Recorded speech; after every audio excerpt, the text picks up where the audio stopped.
it's a 1v1! Sorcerer! Shield swap isn't enough! Alliance!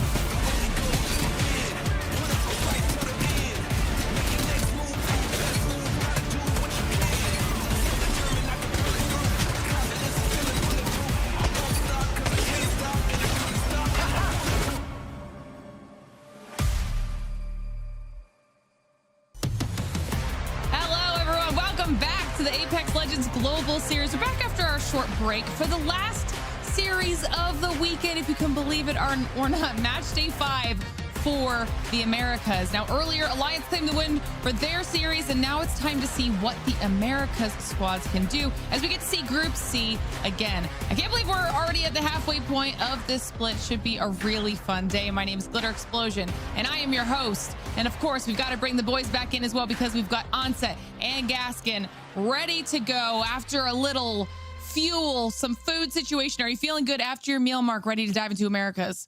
Feeling fantastic. Just crushed 12 meatballs and some pasta. I am ready to go. I am exactly where I need to be for 6 games of Apex Legends. I can't wait to get into it. All right, Dan, are you ready as well for Americas? Can you deal with Mark for another 6 games? Hold on, wait. Oh, yeah, you hear that? Okay. Actually, wait, we have a Red Bull sponsor now. I can show this on the stream. I got tingles. But yeah, I'm very much ready for all of these 6 matches, and it's going to be a good one. Got the crispy drink ready to go. I'm excited. And Americas has been a really fun region so far. We've had quite a few of our teams actually stepping up to the plate, kind of ready to throw their hat in the ring for top team in the region. So let's first take a look back at our match day 4 highlights so we can see exactly how one of our emerging top contenders in DKK actually got their win yesterday, because yesterday was a really fun day. We started off the day on World's Edge and actually had a bit of an interesting one here, because we had 2 teams on high ground. You could see ZZ being one of those squads, and they ended up cannibalizing each other, leaving LeaveNoWitness down on the low ground. That low ground position ended up being what helps them win. Then as we head into match number 2, this is where you start to see DKK really picking up momentum. They've got second in that first match, but now this cryo position up on the cliff allowed them to wait so long until they slammed down at the end to get a nice clean win in match number 2. And then of course heading into match number 3, TSM, who had an otherwise pretty rough day for themselves, were at least able to find a glimmer of hope in their match 3 win, having been set up perfectly on the quiet side of this zone and able to wait until the very final moments to move in and deal those final PK shots to at least get that win on the board. And then of course, Mark, as we head into matches 4 through 6, more chaos ensued. Yeah, we move over to Storm Point and we start off by watching a little bit of DMG, otherwise known as Develop Modern Gaming, and they took the win here as we saw the zone pulling towards North Pad. Then we went to match number 5, and this one belonged to Zone Spammers. It was kind of a little bit of an underdog story when we got to Storm Point for these 2 games, for games 4 and 5. Sekou with some really good shots with the PK here. Comes down to a clutch moment, a 1v1. He hits a big chunk with the first shot. Third shot gets the job done. Match number 6, though, is DKK again. And this is why they were at the top of the leaderboards when we were all said and done. Dropped Keon and Nox being one of those emerging contenders like you talked about, Lauren. You see Nox taking the high ground here on one of these silos. Some beautiful ults coming in from him on the Sparrow. And then as you can see, the 2 teams start to do a little bit of damage to each other. Once again, DKK put themselves in a great position to clean up the last pieces. Last team in front of them, last pieces of KCP. And it's going to be Pioneers who will force Cersei the last to go down, and DKK get the winning game number 6. Yeah, we even got to talk with Keon after the days. We get the chance to take a look at the top 5 for match day 4 and just kind of talk to them about how solid they looked. You can see 9 kills for second place, 11 kills for the first one, 12 kills for the last win of the day.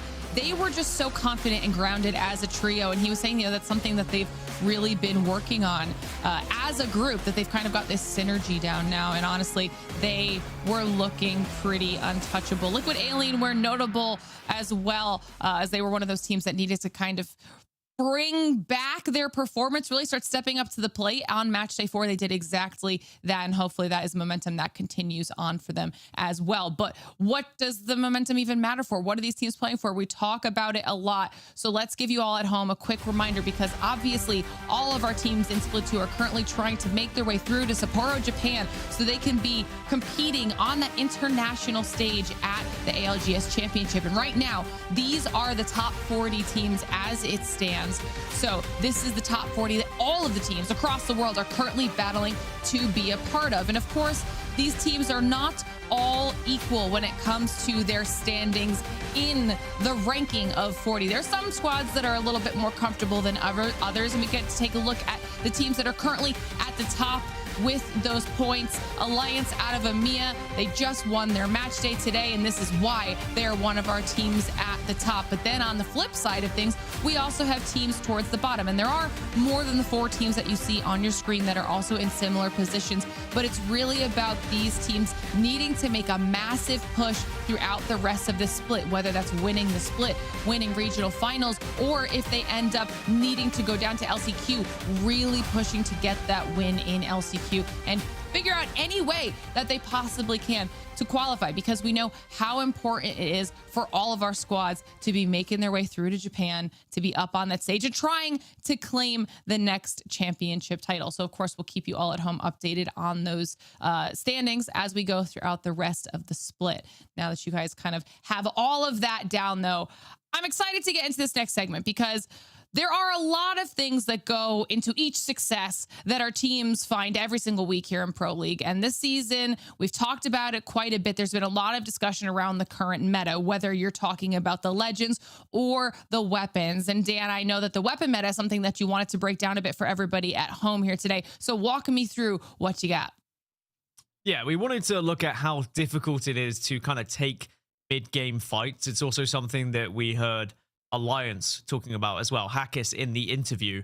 We can take a look at what happened to Falcons last match week, because it wasn't necessarily something that went wrong for Falcons. We go back, we focus on a fight where they were trying to push an engagement after arriving here in zone, where either it was unfortunate timing or maybe a team composition, but ultimately it was the weapons and the meta that really cost them their lives and their chance. They began trying to push whilst they were aware of teams to their north, but it wasn't an immediate concern about other teams because they got the armor check onto Stallions. Now, with that armor check, you would imagine, you know, we can push up, we're going to take that fight, and it's going to be okay because we have the advantage. However, the first thing that was evident to me was they didn't have the ability to protect their backs with their composition. They didn't have a Newcastle, they didn't have an ability to cover their sight lines, no deployable cover, and that left them vulnerable to shots from a distance. Now, we know in this meta, the 30-30 and the charge rifle, they're both so deadly from a distance, and whilst that might not always result in a kill, it can often be a knock or just insane damage like it happened here, which impacts games heavily. Zero gets charge rifle in the back,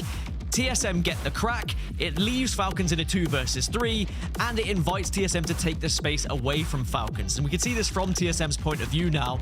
And with TSM taking the position, all of this could probably be different if Zero didn't take that one single charge rifle shot.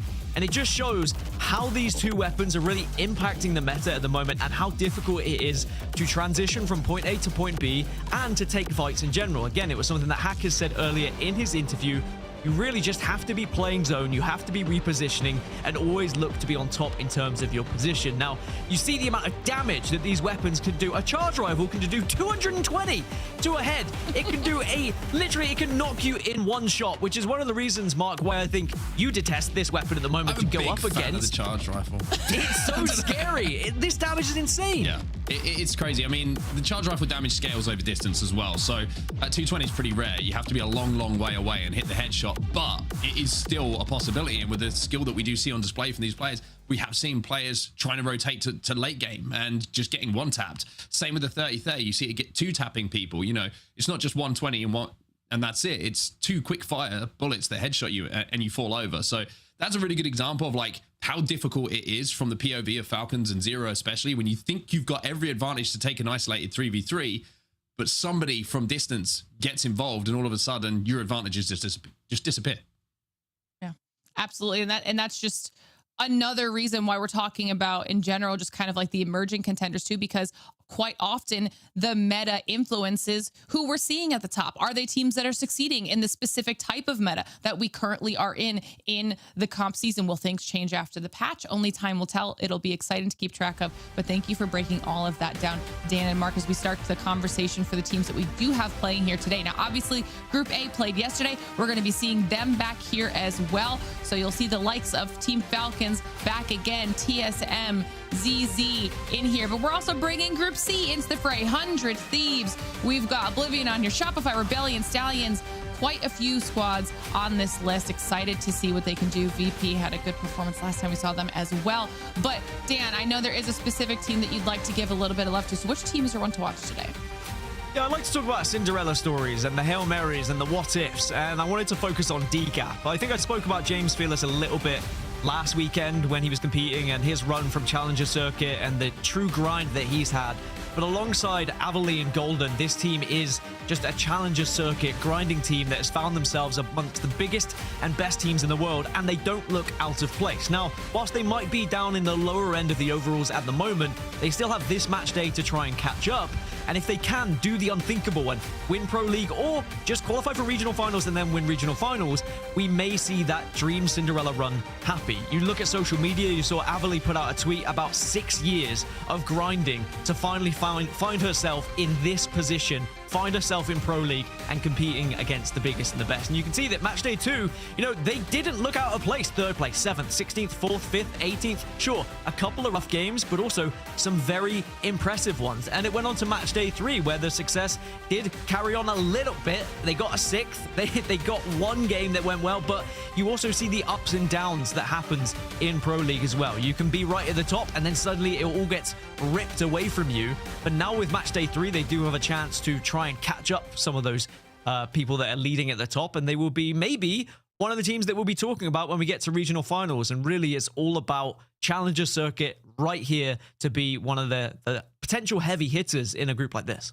Absolutely, and that's why the CC scene, the Challenger Circuit scene, is so cool, because we have so many of those stories coming out of Challenger Circuit across all of our regions, where it's such a good breeding ground for new talent coming into the comp scene. And if we're talking about it, we might as well do a shout out for it as well, okay? Because we're still going with our Challenger Circuits. You can register right now for the next one. That registration will close on September 24th, so you still have a little bit of time to get in there and then play the weekend of the 27th through the 29th. And then there will be one more Challenger Circuit, the registration closing on October 1st, playing October 4th through 6th. If you want to join, all you have to do is head on over to battlefy.com/ALGS and then get yourself registered, get a squad, join up, play some games, and hopefully we'll see you up here on the ALGS stage. But of course, if you're just at home watching and you don't want to be playing, we have the perfect way for you to do that as well. All you have to do is head on over to Face It Watch, and then you can watch the ALGS your way. And what that means is up to 4 dedicated POVs. You can also pull up the map feed if you want to watch teams rotations. You can collect your drops. You can watch it on mobile, whether you want to follow your favorite players or your favorite teams. The best way to do all of that is Face It Watch, and it is so easy to make an account. Head on over to faceit.com/watch. That way you can enjoy the ALGS your way always. Really, really cool. But of course, once again, if you're unable to make it to any of our shows for ALGS, just follow us on social media. We've got X, we have YouTube, our new socials in TikTok and Insta, all at Play Apex Esports or at Play Apex on Twitch. As long as you're following along with us on there, you won't miss a single second of anything that we've got going on, whether that's an ALGS, the game, player stuff outside of it. Plus, don't forget, there's always the possibility of some giveaways on social media. So as long as you're following on there, you won't miss a single second of what we've got going on. All right, now we're going to be preparing to head into match number 1 here in just a moment. And as our players are getting themselves loaded into the lobby, chat, also let us know your thoughts today. Who do you think is going to be winning match day 5? It's the halfway point of the split, so every single day is going to start mattering more and more as we continue through our round robins. Or who is your favorite team to take home the win today? I mean, we might as well say it. We talked about it yesterday as well, the last day as the current Falcons roster as we know it. So enjoy enjoy that for all the Falcons fans, and we'll see what ends up with that later on in the week. Just more drama to follow throughout the season. There's lots of things to talk about. Do you have any specific expectations for today, Mark? I expect that I will leak Falcons' new third by the end of the broadcast. Imagine that. Oh, that would be good, wouldn't it? I actually don't know who it is, by the way, so I don't. Or do I? I think it's going to be fun today. The reason being, I think that it's going to be a bit of a moment, isn't it? This is the last time that this team is playing together. The super team is the first time that we called a team the super team. Have they met their own expectations? Probably not. Still won a LAN, still won 2 splits of Pro League. But when you put a roster like that together with 2 just dedicated players who only know that winning is all that they care about, it's a shame to see it. I got to say it. It's a shame to see them split up. I've enjoyed this team, and I think that they have been one of the best teams in the world. And it is going to be very fun the next few days after this last game day, because there's going to be some good streams. I'm sure there's going to be some interesting conversation about what went down, what didn't go down. And I'm looking forward to seeing who joins the roster, because boy, there's going to be some pressure on their shoulders. So yeah, it's going to be an enjoyable day and a little bit of a swan song to this Falcons lineup.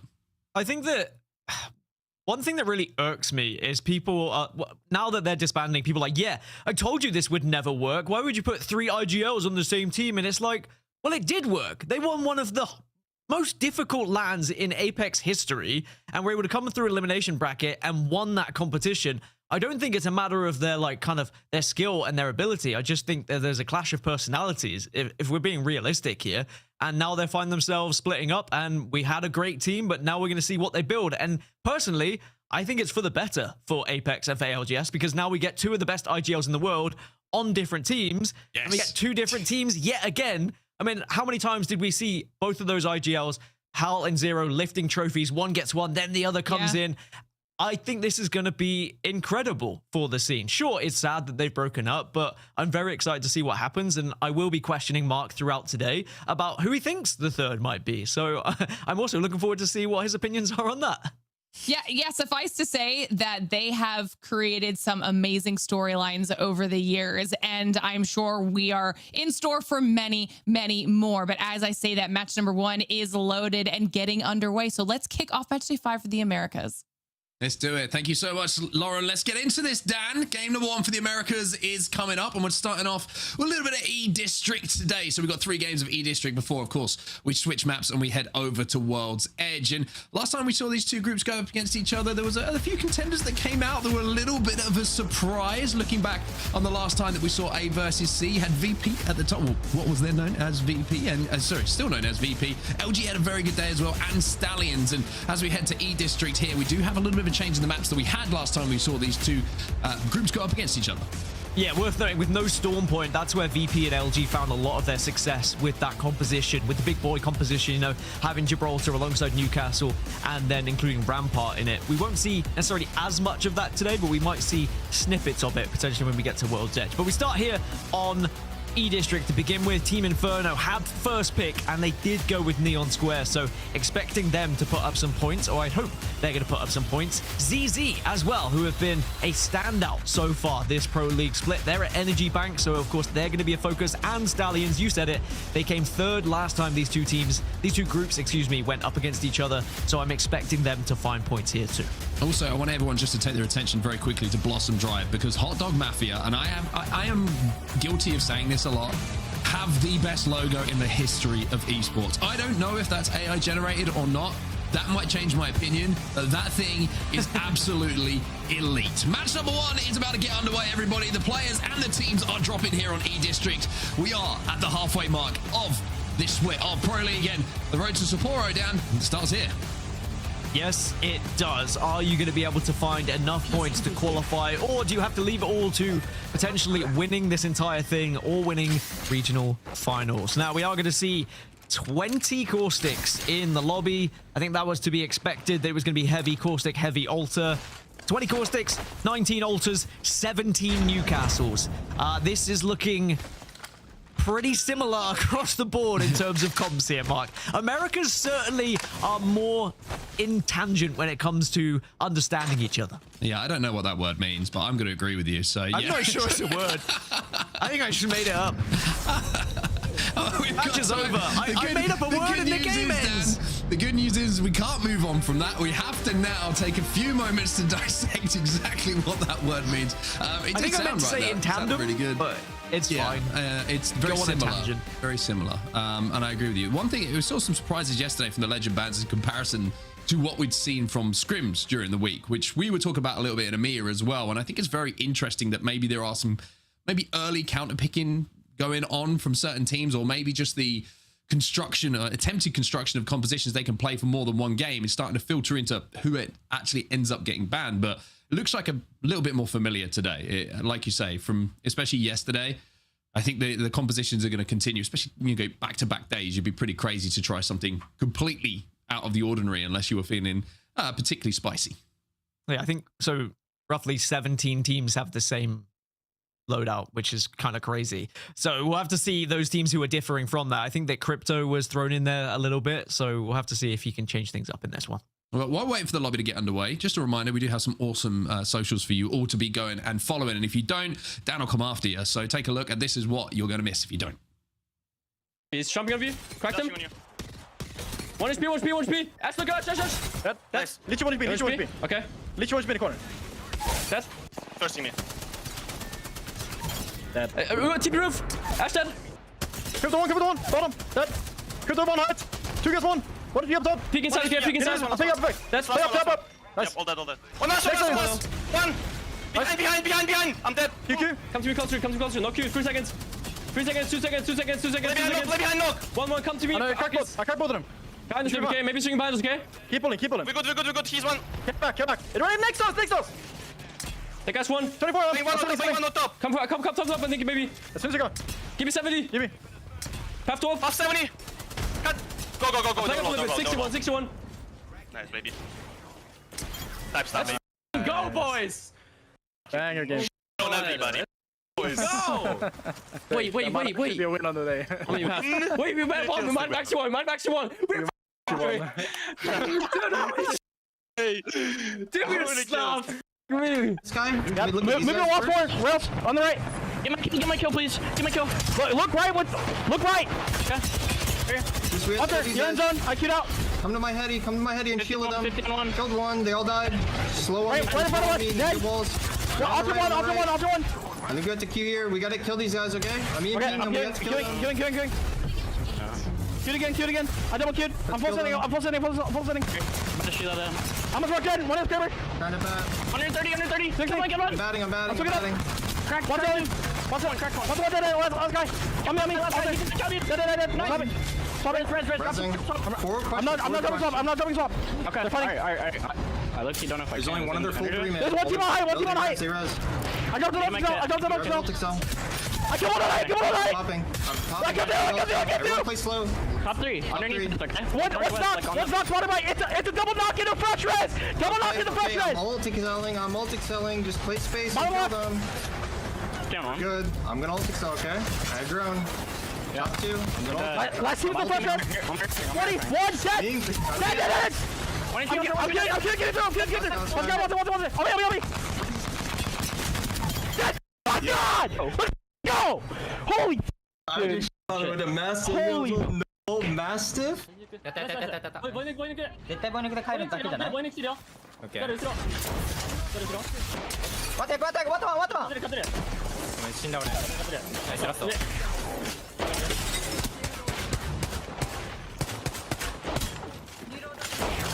残りよ。ナイス。マジで。ファイトしてる。これアッポつれ。いいよ。これ終わったから。取り切った方がいい。取り切った方がいい。2回釣り。振り切れ。全員割れてる。絶対全員割れてる。ピクション1枚やった。足役おみ足役。やったラスト。外割れてる。取り切れ。やっ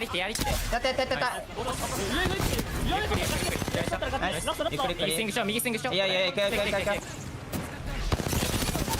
ナイス。上折れた。ちょうど俺。ナイス。当たんないけど、もう任せろよ。Love that. Dan's going to come after you. I promise you. Don't go follow the socials. He will get you when you least expect it, and I can attest to that. Anyway, some great games and great comms that we heard from those games. I've got to say, the Alliance game, that game 6 that we saw a couple of match days ago, probably my favorite game of the season. I think that's the one that stood out to me most so far this split. Yeah, I think there's been a few games that have been very entertaining, especially towards the end game where you get like some genuine 3v3 fights.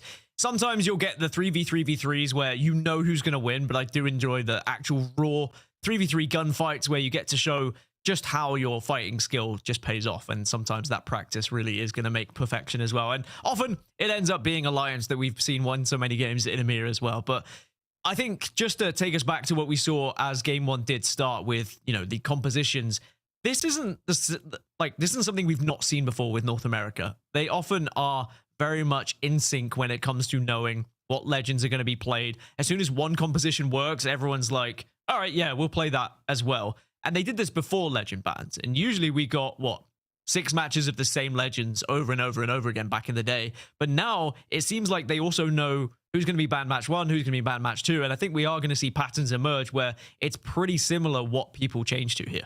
Yeah, I agree with you. I think there's going to be some consistency across today. We'll have to see if there are any surprises, but from what we saw and just the initial legend picks there, looks like it will be going to the formula, so to speak. And I think starting off on E-District as well and moving over to World's Edge, I think you made a really good point, the fact that we don't have Storm Point today. So someone like Gibraltar isn't going to have the same kind of impact that we did see on Storm Point. So I think there's a little bit maybe more cohesion because of that. There's not going to be some off picks, and Gibraltar probably not going to be quite as prevalent as previously when we did have Storm Point. But looks like the map is loading in the background. Hopefully we can get this game underway as match 1 looks like it is ready to go. E-District, of course, is where we're going. Just to remind you all, we've got 6 games today. The first 3 will be on E-District before we head over to World's Edge. And I'm going to get a prediction from you, Dan. Who do you think is going to win today? The whole day? Yeah. ZZ. ZZ. Okay. ZZ. Okay. I like that from you. 2 days in a row. I think they're just going to continue showing up. I think I love the team. I love what they're doing. I love how they play. I think the meta has worked well for them thus far, and we're going to see lots of PK chunks from them. Oh. All valid points. I have to see if Dan's right. Usually you're pretty good on the old predictions. So back in the day, as soon as people started making it a competition, I fell off a little bit. I cracked under pressure. So you're saying you were really good when you were the only one competing? Yeah, I was only going up against myself. No one was breathing down my neck. We'll have to see if the big fish can produce some results today. How about that for a segue, everybody? Let's see if Team Falcons can send their runoff as a team in the way that they would want to, or if Zero's going to live up to his stream titles. Let's see what's going to happen today. We're into game number 1, everybody. The ALGS continues here. The Pro League for Americas will start here on E-District. Yeah, so for confirmation, we have 16 teams. They're running Alter, Caustic, Newcastle, but then we have 3 Cryptos and 1 Wraith coming into it. So we'll be keeping an eye on those teams that are slightly different from the rest and just trying to sprinkle in a little bit of extra something. And again, that can come down to Wraith probably comes into the equation once Alter gets banned later, so having her available isn't the worst thing. It's 100 Thieves who are going to be running the Wraith, by the way. Well, if you love a storyline and you love plot, and you know that it's Falcons' last day, if you watched them yesterday, you would have known they had a tough day. They had a tough day when it came to zones, when it came to rotates, when it came to the team's decisions around them. Today it started off pretty good, Dan, because they're landing over at Heights, and it looks like we're pulling that way. And something to note is that if Zero is benched, and if Zero, I don't know what Zero is going to do if he's going to make a new team, but if they lose Zero's points for champs, suddenly Falcons drop down that leaderboard a little bit, and depending on who they pick up, you know, these points in this split could be very important for them. So there is still a lot to fight for, and regardless of whether Zero's leaving, benched, or whatnot, he still needs to do a job here for his friends and his previous teammates at this point. Well, they're going to have a real opportunity to do well on this first game. They do have Ring Console over at Heights as well, so they're going to know exactly where this zone is going. Oblivion and DGAP already on their way there as well. And the good thing for this zone as well is for a lot of the teams who are having to rotate, you can see over at Galleria, there's a Ring Console as well. So a lot of teams are going to be able to play for that console information on their way. Also, you can see on the northern side, where 100 Thieves find themselves, there's a Ring Console to play with on that side. There's actually quite a few consoles on the edge of where this zone is going to be going, regardless of what direction you're arriving from. So zone 3 information is going to be pretty accessible to a lot of these teams who are arriving. You know, I'm curious to see how the likes of 5-star, DGAP, and Inferno do, because they have that crypto, which could prove to be so valuable in this game as well. That EMP could make a big difference a little bit later. We'll have to see how this game does run out. As now, TSM, we got to have a brief look at them earlier when we were looking at what happened with the charge rifle, and they were the evil players who had the charge rifle, but this time, just going to be a 30-13 and an R9 for Duplex. And, you know, I love this roster, TSM. I think that it's a roster that has so much potential. I don't think we've necessarily seen their potential, their full potential just yet, but they are growing day by day. This young man certainly has provided a lot of fragging power to the lineup as well. Panic, we were talking about him at the start of the year at the ALGS Open, where he's continued his rise. Very good performance from him in the mid-season playoffs. And of course, Dupe leading the way as the IGL, and Gen, probably one of the most consistent players that we have in the ALGS. Very rare you watch his POV and think that he's made a clear mistake. So TSM with a very solid roster, and like you say, so much room still to grow for them. Playing under bridge at the moment with the Caustic and the Newcastle, so they're going to have ample cover to play with and create some space. The ZZ are in a fantastic spot themselves at the moment inside one of these triple story towers. Yeah, over half the lobby have already moved to the far eastern side of the map. Like, there's been a lot of quick rotates, as to be expected. This is the meta right now where you kind of have to move early and very difficult to take fights. Especially in the mid game. In the early game, you can sometimes get away. You can get some 3v3 engagements that aren't necessarily going to be third-partied, but if you try and engage in the mid game, there's so many teams around that, as we saw in the clip in the pre-game, you're just going to be joined. It's going to be joined in by teams who have 30-30s, who have charge rifles, who are just going to make your fight a living hell, to be honest. It's only going to be able to upgrade the PK here at the Arsenal. That's something that you've seen a lot of teams kind of checking on the map overlay as they land at their POI at the moment. It's not just console, it's not just beacon, it's do we have a shotgun arsenal as well? Otherwise, it can be a little bit disorientating, and a lot of pathing of teams is to make sure that everyone has a PK by the time that they do get to zone. Of course, we did discuss the impact that the 30-30 and the charge rifle has had on teams and how difficult it is to rotate. Well, Shopify Rebellion are going to have to make one of those tough rotates here. They do have a composition that's going to allow them to just soak up a few extra bullets with that Newcastle and that mobile shield to cross some of that difficult open terrain. Shopify Rebellion, another team who already have their spot sewn up pretty much at champs, so it's not too much of a worry that they haven't necessarily found their form in this split, but they will still want to be putting points on the board. You want to climb a little bit higher because you have to start thinking about once you get to champs, you've got POI draft being a thing as well in those groups. So there's all these little nuances to be considering. It's not just a throwaway split, even for the teams that are already qualified, and, you know, great practice and prize money. So still plenty to do as Falcons, you said the circle's coming towards them. Well, they have the ultimate high ground, but that has meant that they couldn't really loot and boot as much as they would like to, and that includes also getting those evos up. Zero still on gray armor right now. One thing that does sometimes hurt you is just availability of scopes when you don't have the time to completely loot the POI as well. So I wonder if Zero has even got the ability. He does actually have a charge rifle, so you would imagine he's going to have a scope on that thing to output some damage. And it's only, yes, you can see that indeed. He does have the scope available. So they're set up to get those evos up for sure. Elsewhere, though, a little bit further away from zone,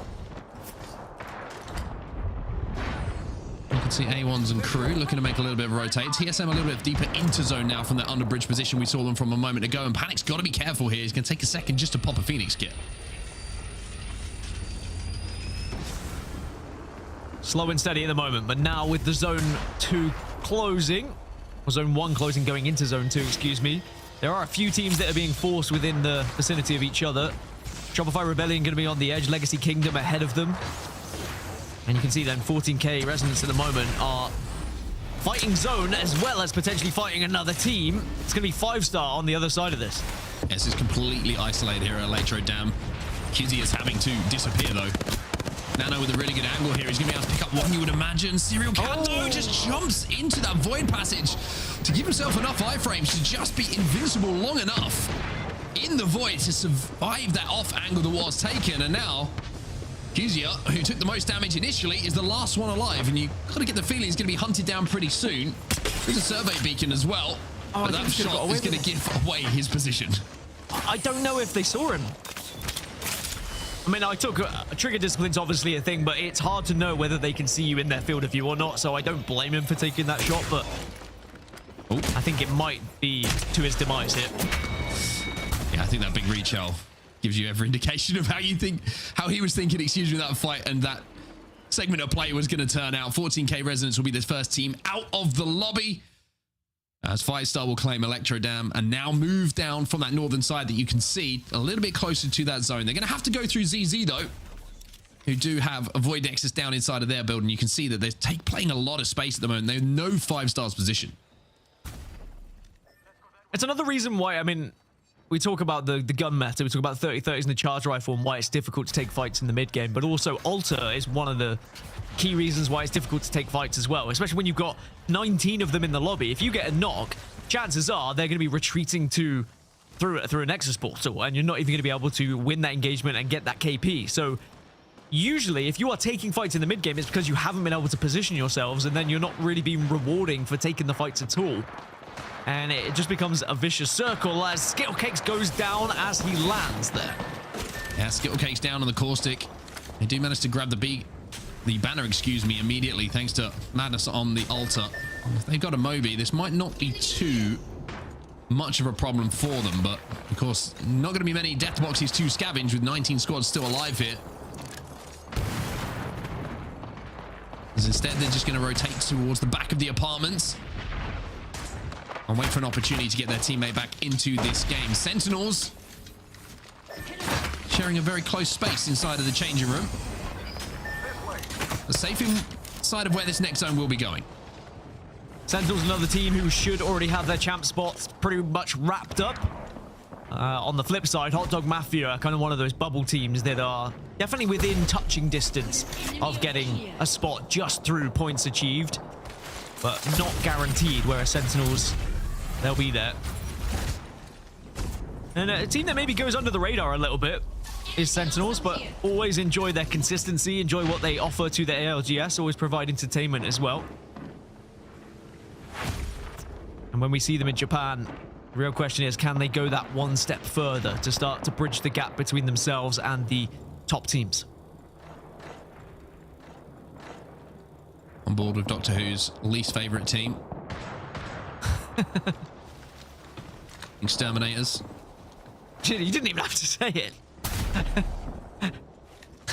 That's a good one. That's one of your better ones, I will say. Like I did like that one. The thing about it is I've never watched a full episode of Doctor Who, so there you go. As a British man, that is a criminal offence. I think that's worth jail time. I maybe shouldn't have said that on a live broadcast. Maybe they got a knock on the door. You might have to say like the rest of this. Come after you. Well, the good news for everybody at the moment is still the only one team alive. By the way, the zone has pulled slightly north. Shopify Rebellion are going to be gifted with a mythic bin at the moment. Ooh, what should I say right now? We've got some over armor. Koifel's going to look good going into that zone. P20s, bottomless bats, gold PK. I mean, as far as having the tools to rotate in late, Shopify Rebellion have got all of them. There's once upon a time where if you saw red P2020s in a bin, you'd be like, whoa, we're in for a good time. But now, not everyone picks them up because the PK kind of does the job for you. But we'll see whether Shopify Rebellion moving through Galleria here can actually find a spot to play. They might be griefed a little bit. I say griefed. They'll be held out a little bit by DGAP and ZZ, who are currently poking at one another. Legacy Kingdom and LeaveNoWitness, 5-star, all still have to get into this next zone as well. But everyone else is pretty much in already. But when you look at the main area where that zone's shifting, Falcons obviously dropping there. They're in one of the priority positions, but big names like Stallions, TSM have already found their spot as well. As Shopify Rebellion actually going to go up into the skies and try and worm their way in here. And it's going to slam zone. You can see they're a little bit split off. I don't know if that's a miscommunication or if that's just a case of everybody just stay alive, land, and we'll regroup. Someone just to highlight as well, we saw Hot Dog Mafia. They did lose Skittlecakes earlier, but he's back in the game now, so they're back up to a 3. And haven't seen the auto port go down. It means that they can, Shopify Rebellion, all join back up together. So they've made a really smart rotate here. It was risky, of course. It's a little bit blind. They did have a survey beacon over at Galleria when they hit that evac, but that information, of course, isn't live as they took to the sky, so they would have been hoping that it didn't change by the time that their feet hit the ground. EMP does go off. Rambo taking a lot of damage here, but they are going to be able to retreat into the building. I think Hot Dog Mafia should be okay. But certainly this kind of round 4-5 is going to be mental. Still 19 squads remain. America's always put on such a good show when it comes to these lobbies. Such high-level play here in the ALGS as well. Everyone focusing on their rotation at the moment, trying to play position. A zone is going to shift a little bit further northwest. Great news for Hot Dog Mafia, who find themselves within one of the few buildings that will be in that zone. 5-star also in the area. Shopify Rebellion, the position they found themselves in, is going to work. 100 Thieves also teetering on the edge, or at least it's just one player. Oh, it looks like 100 Thieves might be using that Wraith actually to portal in, and Wraith could be so valuable in this scenario. Fascinating zone pull. I gotta say, I did not see that one coming, and I don't think much of the lobby saw it coming, to be honest with you. It was only Hot Dog Mafia initially who made that play for this spot. Everyone else was outside of it, maybe thinking it was going to pull a little bit further towards the position of, well, towards where Heights is essentially.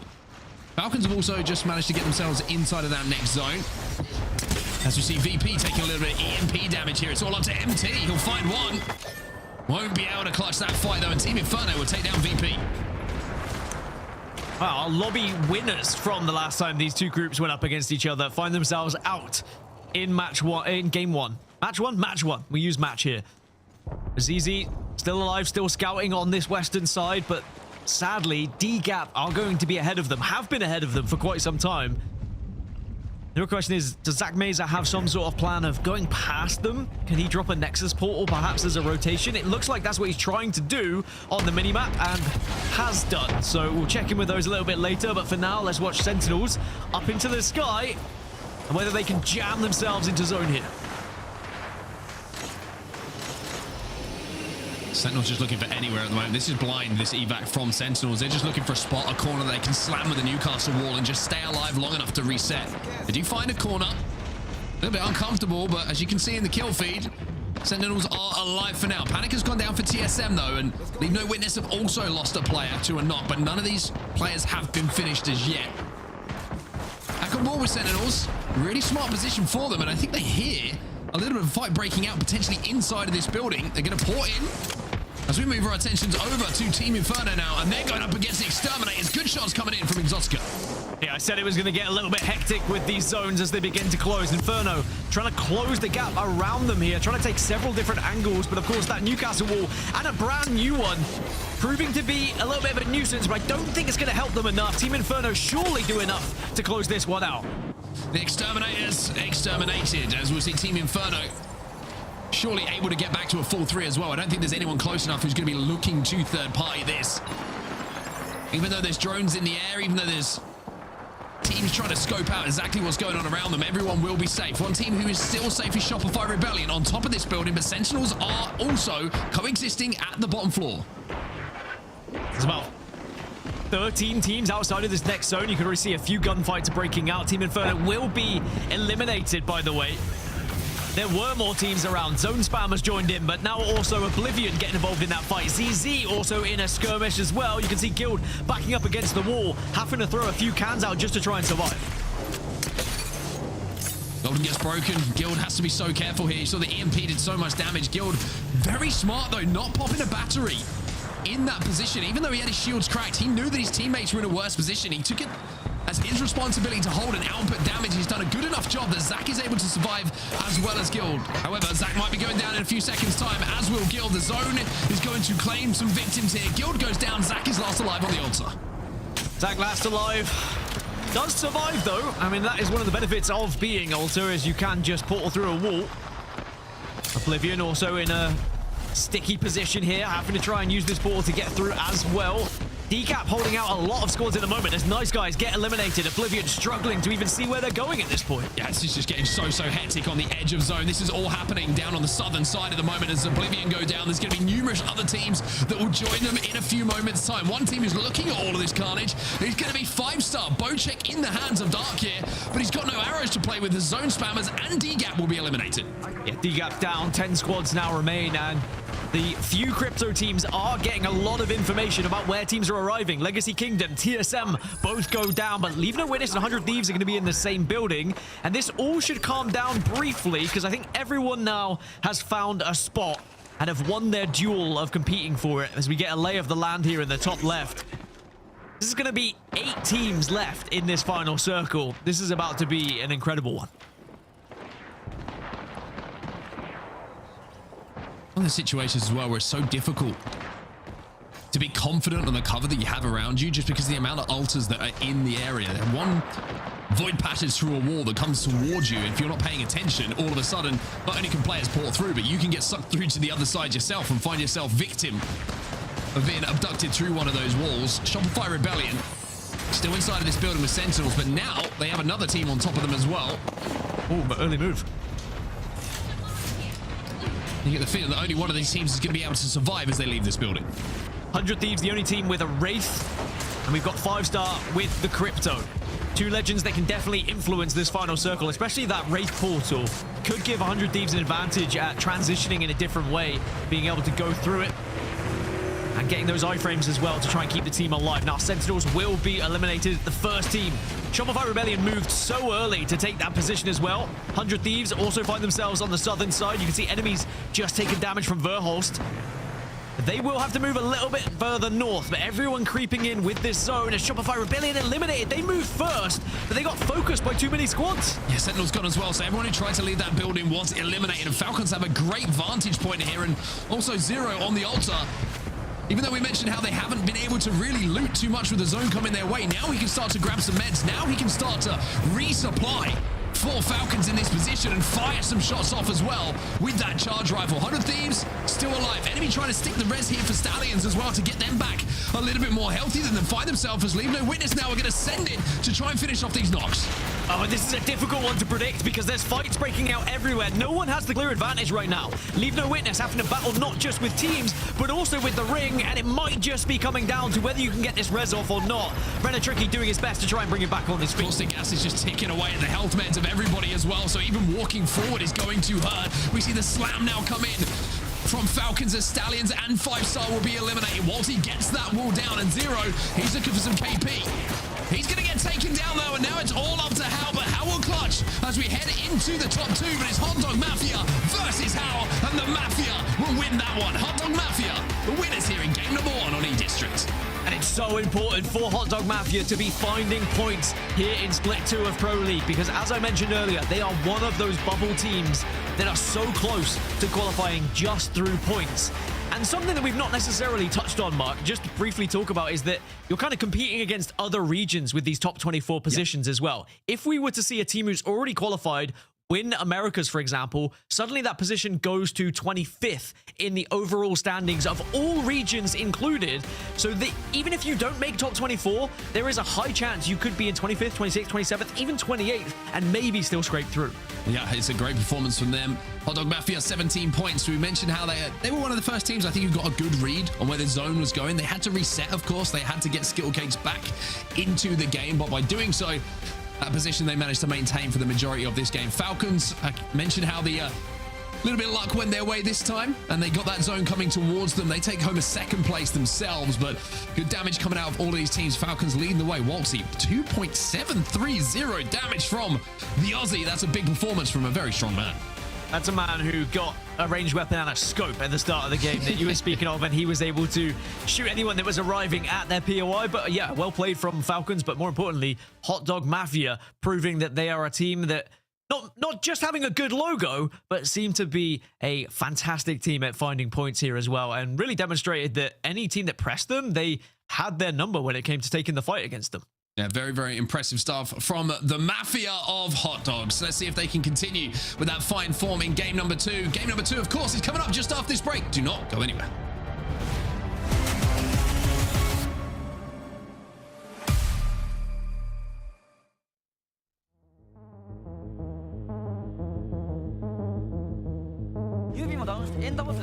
はい。さあリグナイト結果的には助かったか。エンダーボスが全滅。ユービーとリグナイトの一戦になる。さあ最後はニュービー今シーズン初チャンピオンで勝ち切りました。中に入りました。さあリグナイトこれどうするか。押してはいきたい。ここまで9キルリグナイト。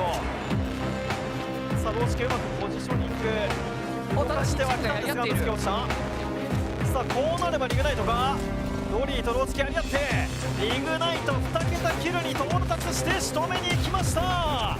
今シーズン初チャンこのノイジーが今度はローチケが挟んで落としに行くノイジーボックスセブンス。いいキャッスルウォールになりました家長たち。さあローチケとの打ち合いなんですが家長が落ちてしまう。ちょっとノイジーとの戦闘で苦しくなった最後はローソンチケットゾーン見事なチャンピオンとなりました。フリーになっているか。さあ残り3体争点三宅が狙われてしまった。きついが三宅の返しが強いぞ。いやこれは仕留めている。残り1枚ですね。さあチコちゃんが仕留めてさあどうすこいインパクト。理由がない上からの打ち下ろしがきつい。さあ振り向けば家長でしたがこれで全滅。さあ最後の1人熾烈な首位争い制したのはリグナイト今日2度目。勝負どころ第5マッチを制しました。ドスコイ勝てば逆転の1位もある。さあノアマトミあと1人ドスコイインパクト今日2回目熾烈な1位争い自身で首位をもぎ取りに行くチャンピオンとなりました。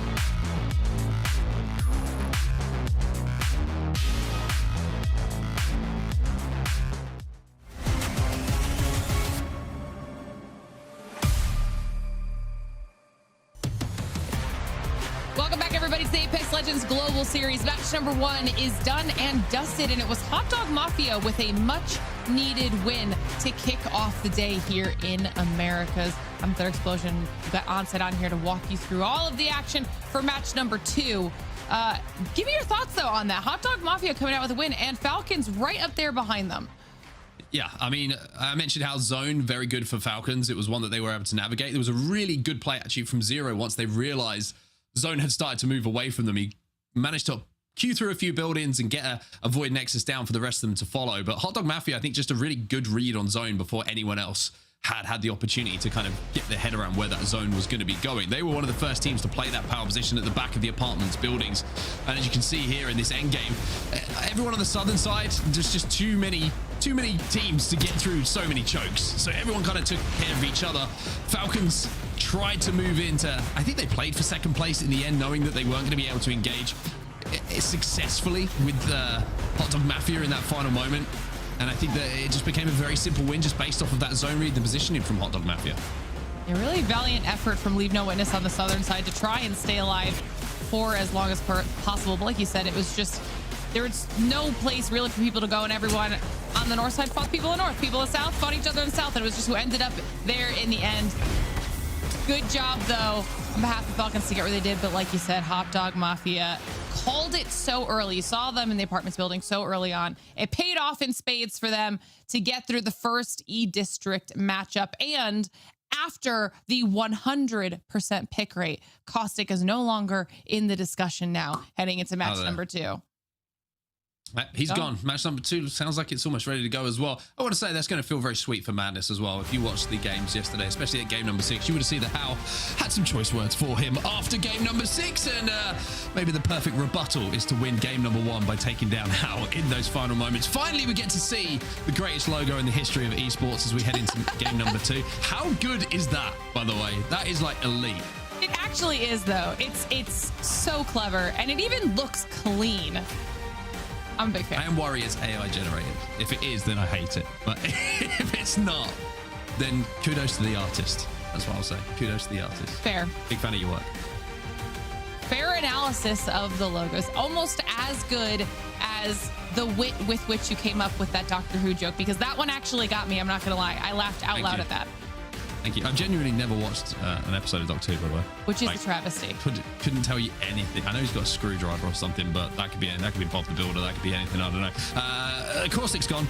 So we're probably going to see Ulta as the next ban, I would imagine, considering how high her pick rate was in the previous game. So if you're an Ulta enjoyer, enjoy it while it lasts, because probably going to see her disappear after this game number 2. Yeah, definitely a lot less variance in the Legends right now than what we were seeing earlier on in the day out of EMEA. You know, the Americas have really nailed down their set group of Legends, and you know, that will expand as it's forced to as we continue to get our Legend bans coming through. But as far as the first few matches go, you pretty much know what to expect at this point.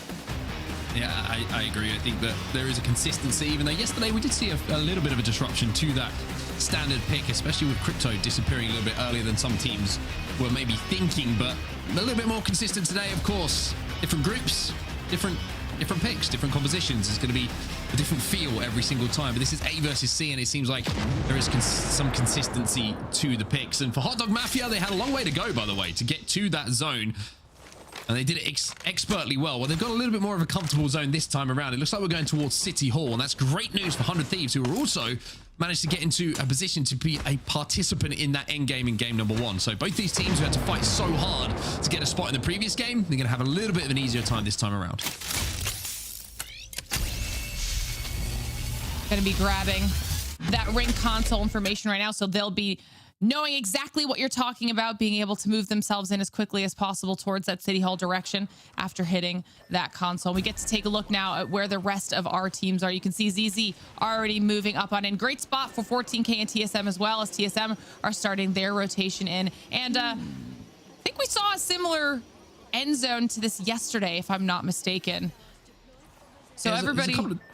Go ahead. Different end zones. Sorry, there's a couple of different end zones. I started to jump in. I don't think 100 Thieves have a ring console.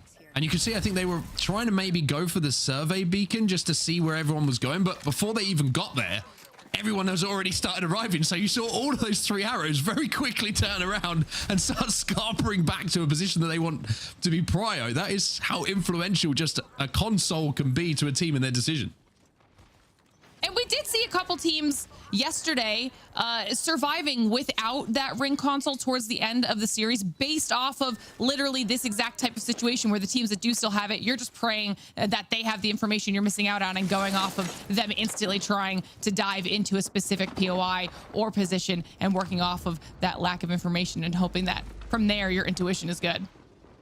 100 Thieves, even though zone is coming their way, with so many teams arriving so quickly, they didn't have an Evo harvester near them, so they weren't able to extend out and get up to blue armor.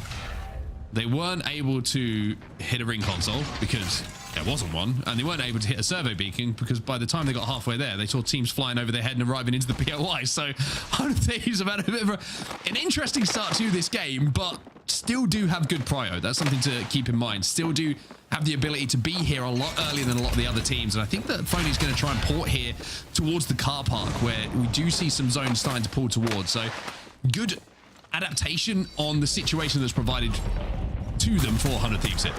Also depending, some shots out of blue here from VP, possibly finding a little bit of damage onto Sentinels.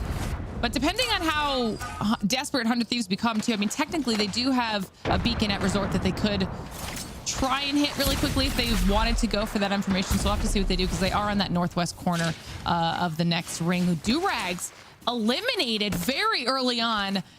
Not even sure how they ended up going down. But meanwhile, you've also got Dupe getting knocked in the kill feed. People are just getting caught out on these rotates right now. Yeah, there's a lot of teams actually inside the zone at the moment. I think a few of these knocks are just coming from, like we discussed in the pregame, right? The strength of the gun meta, the distance gun meta. One poke with a Sentinel, one headshot when you're on blue armor, you're probably going to be falling over. Same could be said for a couple of quick shots with 30-30 or a charge rifle. You're going to be falling over. So you're going to see a lot of reses coming in. The thing to really keep your eye on here is if one of those knocks turns into a finish, because that's the thing that really hurts you if you're inside a zone. If you have a great position and you have a player finished, you have to either wait, be patient on Alta for other death boxes to pop up that you can try and find a Moby from, or you have to leave that position. You have to go back outside of zone. And with so many teams already here, leaving is very, very difficult to do. So if you get knocked, at least put yourself in a position where your teammates can get you back in the game. Hot Dog Mafia now finding themselves. They've managed to move in dead center of the ring. So they've also kind of done it uncontested. They've got blue armor ready to go. They've got the bottom of this building, no one really near them. So they've got a little bit of breathing room right now as we check back in with Falcons, who are making their way through Energy Bank, possibly going to be hitting that beacon right there, grab some information and continue their way through. They are right behind Nice Guys, so potentially could catch up with them along the way, but you can see them making their way into the next circle. They already have zone information. Wouldn't surprise me here for Falcons just to wait at Energy Bank, just to let that zone close, then hit the console, then see where not only the zone is going, but also where everyone is stacking up. DGAP eliminated though. Team Inferno just run them over inside of this building. 3 kills going to the man on your screen right now. Fantastic play from them to just get inside of this position, but not just do that. Nobody gets knocked, nobody gets taken down. And one thing to get the first knock, it's another to convert to a clean fight, and that is about as clean as you can get. You know, I want to give a little bit of a shout out here to Team Inferno as well, because they didn't have a great match 1, but they still managed to get 6 KP all the way down in 17th place. So clearly right now they are going for the aggressive play style, just trying to get some points on the board, and right there it ended up working for them. Well, Madness has just been knocked. And QQ, Biddy, he's after you. However, they do have a Void Nexus down, but it's not going to take him too far away. Bo does manage to get out of there, so Rambo will survive. But Nice Guys haven't forced their way into this position, got the first knock. Might be a bit frustrated that the altar port was down and they weren't able to convert it into a point, because he's actually just overextending to see if there's any extra damage done that he can take advantage of here on the side of VP. But instead, it's going to be a bit of a reset here. And ZZ, excuse me, you have to excuse me here, VP, formerly, of course, Zach Mazer's team, but things have changed since then, and I should know better. It's all right. It happens to everybody. I appreciate that. Thank you. And after all of that, Nice Guys had actually forced Hot Dog Mafia out completely. That was the building the Hot Dog Mafia were in. Nice Guys came in, forced them out. Hot Dog Mafia now having moved out to that western ring, trying to see if they can maybe find somewhere a little bit safer. And speaking of VP, got them coming in on that late rotate on the southwestern side, right behind the Exterminator. So that western edge is about to start be a little bit crowded for some of those squads. The Falcons once again sending Zero out to find a spot to play, and having done so, gets the Void Nexus down, and they can now follow up the IGL for the time being to find their way inside of the zone. LeaveNoWitness are essentially doing the exact same thing the Falcons did a few moments ago. They're going to hit the ring console, they're going to hit survey beacon and get the information they require as to where this zone is going to be pulling, where everyone is stacked up at the moment. But Falcons just kind of hovering on the high ground here, and we did see a finish in EMEA that pulled to this exact position.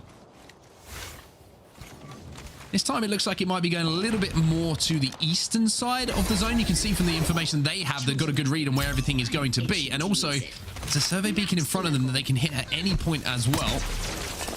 But for now, Zero's just saying, hey, this building's free, and even though it's not the best shaped building to hold for the long game, it is going to be safe enough for them to hit this beacon and get some more info.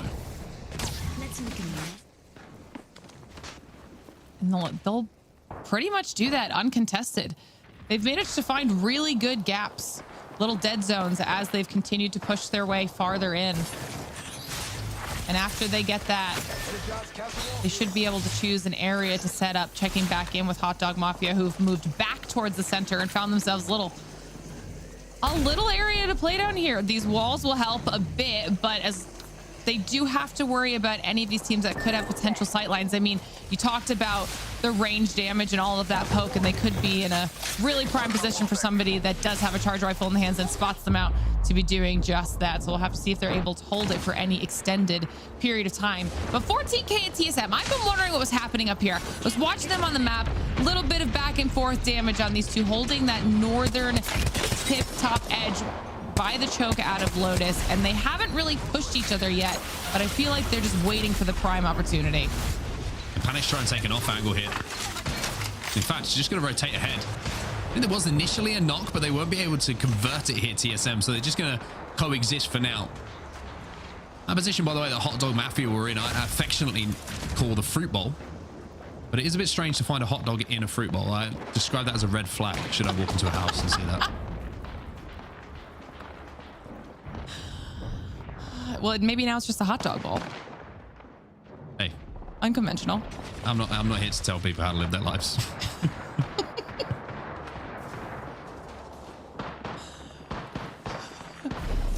Well, our teams are about to start figuring out just how much they're going to have to be moving here as this ring is closing in on our squad's LeaveNoWitness on that southwestern edge, looking towards exterminators right now, who are gatekeeping them just a little bit as they're trying to make a safe rotate in. Nice shot from Rena, Tricky. That should be enough of a deterrent to hopefully give them some space to move in. Yeah, at least one player is going to have to heal for sure. That 142 is going to hurt. They're going to hit the double Q and they're going to find a little corner to call home for now. They will be safe.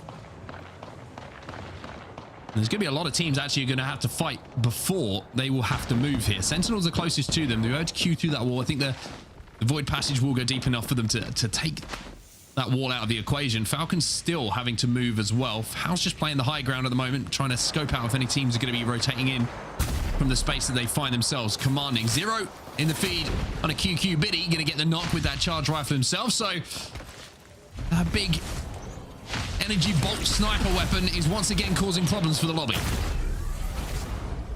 Every time you say QQ Biddy, it makes me laugh. I'm not gonna lie. I've muted my mic twice. Doesn't it sound like a really posh thing to call a toilet? Now that you say it. Yeah. Mother, you simply must clean the QQ Biddy.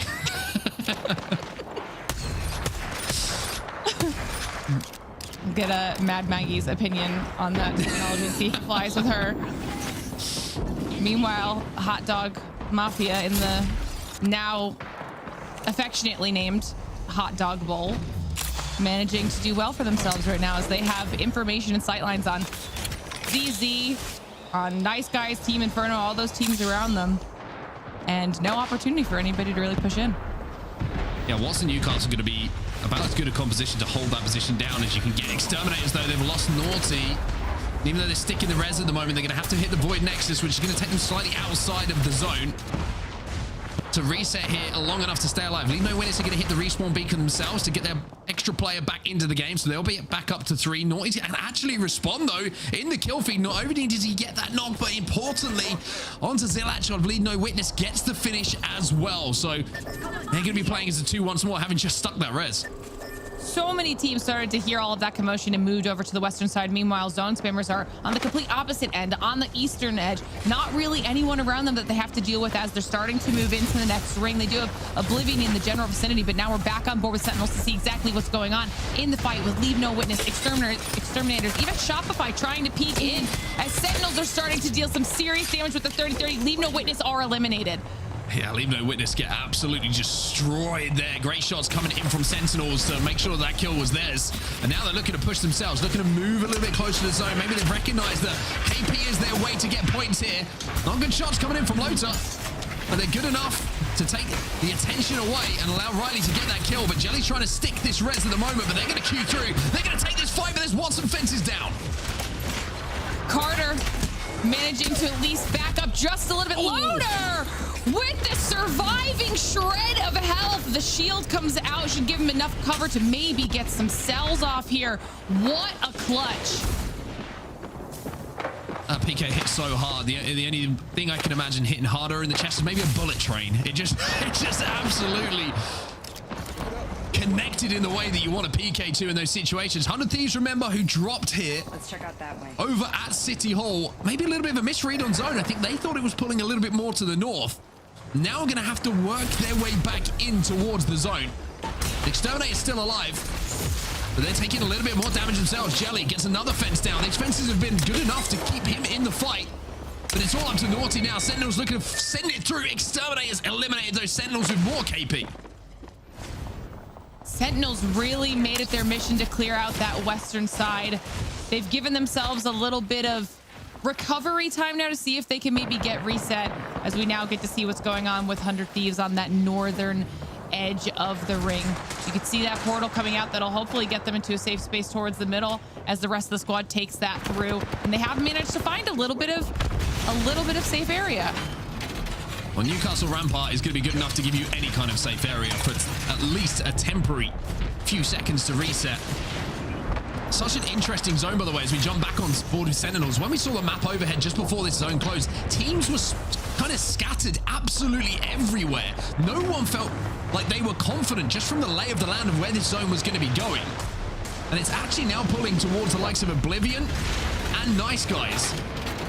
Sentinels still down to 2, just trying to survive for now. They're going to get the gen down, which will give them that survivability, but it's put in a position where it can be destroyed almost immediately. 14k residents have been eliminated next. 15 squads remain. TSM doing their best to try and dodge whatever they can here, find a little bit of space to continue their fight. Some nice shots at the PK out of Jen, but not enough right now. Just down to Dupe, who barely has any health, able to disappear, throw down that castle wall and the shield down. Might give him just enough time to heal, but there is Zach Mazer waiting in the wings. You've got Sykes across the way. Everyone's looking to clean up that kill. Oh, but Shopify Rebellion just poured through. They hear the commotion as ZZ move in onto TSM to try and clean it up. Shopify Rebellion time to pour through the wall so cleanly. TSM fall, as do ZZ, and Shopify Rebellion will clear this side of zone. This is a messy northern side of the ring. That also opens up a lot of space for Shopify. They can grab all of that loot, and they've cleared out a decent amount of space. 100 Thieves have moved slightly over towards the west. They actually have now Sentinels in their crosshairs, who have really had a rough go of it. Carter and Loader have managed to survive this long, though, and now they're trying to see what they can do with 100 Thieves on their left. Falcons down at the south near VP. This could be a good fight. Zero does have overflow as well. You see, pops that cell, and that's going to give him the ability to get those shields back almost immediately. Now has to break some Watson fences and avoid some PK shots as well. And both of those objectives are complete as VP now move their way forward and slam their castle wall. Falcons are not in zone at the moment, so they will have to fight here as you see the EMP being triggered inside of the building. VP have moved off, though, and it does open up a little bit of space for Falcons to slowly move in without having to deal with a fight along the way. They do have Team Inferno down on the low ground with them as well that they'll be paying attention to. 100 Thieves have moved into the area, and all the while, Hot Dog Mafia have been hanging out in this bowl completely unbothered. Red flag for many for Hot Dogs in the fruit bowl, but this time it is looking like a green flag if you're a fan of them playing Apex Legends. Sentinels eliminated in the meantime. 100 Thieves will follow next. Frustrating game for them considering the POI was theirs. Hot Dog Mafia now going to queue through. They want to finish this fight. Skill gets a little bit aggressive here, which I don't mind, to try and find some KP as they've been a little bit anonymous. But points can be secured with some couple of easy shots here. They take out Team Inferno and they start to clear this side. Really well-timed push on behalf of Hot Dog Mafia, too. They were watching all of that chaos go down and went in at the perfect time. That was also very safe. Like you said, they wanted that KP, but they didn't have to worry about anybody at their backs. They left one in the fruit bowl to kind of monitor to make sure no one was sneaking in from behind. And now they're able to keep wrapping around while Falcons are in the middle of a lot of chaos still. They've got VP and zone spammers around them. Nice Guys generally over there, and Hot Dog Mafia could be trying to join the mix. Falcons have got VP zone spammers in front of them at the moment. Now it becomes a little bit more difficult for your Alter to get a Void Nexus down for the rest of your team to follow through on. Because everyone is in such close proximity and you're pretty much blind to where the other teams are. Quick here from Stallions, just playing this head peek. It's a very well-placed grenade just in front of the perspex in front of him. That stuff's blast-proof, which is good news if you're Crook. Honestly, Stallions have been very quietly solidifying their position on that northeastern corner. They're looking towards Oblivion right now, so we'll have to see how that plays out as Oblivion's almost dead center for the next ring. Falcons, though, have found a little bit of an opening that they can kind of wrap out towards the eastern edge of that building, get away from some of the chaos and turn around and look back at all of those teams who are still fighting for their lives. Hot Dog Mafia now having fully moved into that fray. Well, Hot Dog Mafia are going to have to deal with zone spammers. They are just around the corner. It's a castle wall versus castle wall situation, but no counter slam onto the other Newcastle castle wall. That's a difficult sentence to say, everybody, but I feel like I did a good job. One thing I wanted to highlight, though, from Zero, very smart with where he put that Void Nexus for the rest of Falcons to follow through. He actually dropped it into zone slightly, where a lot of teams wouldn't have been concentrating. So Falcons managed to make their way, and the Stallions will be eliminated on that northern side.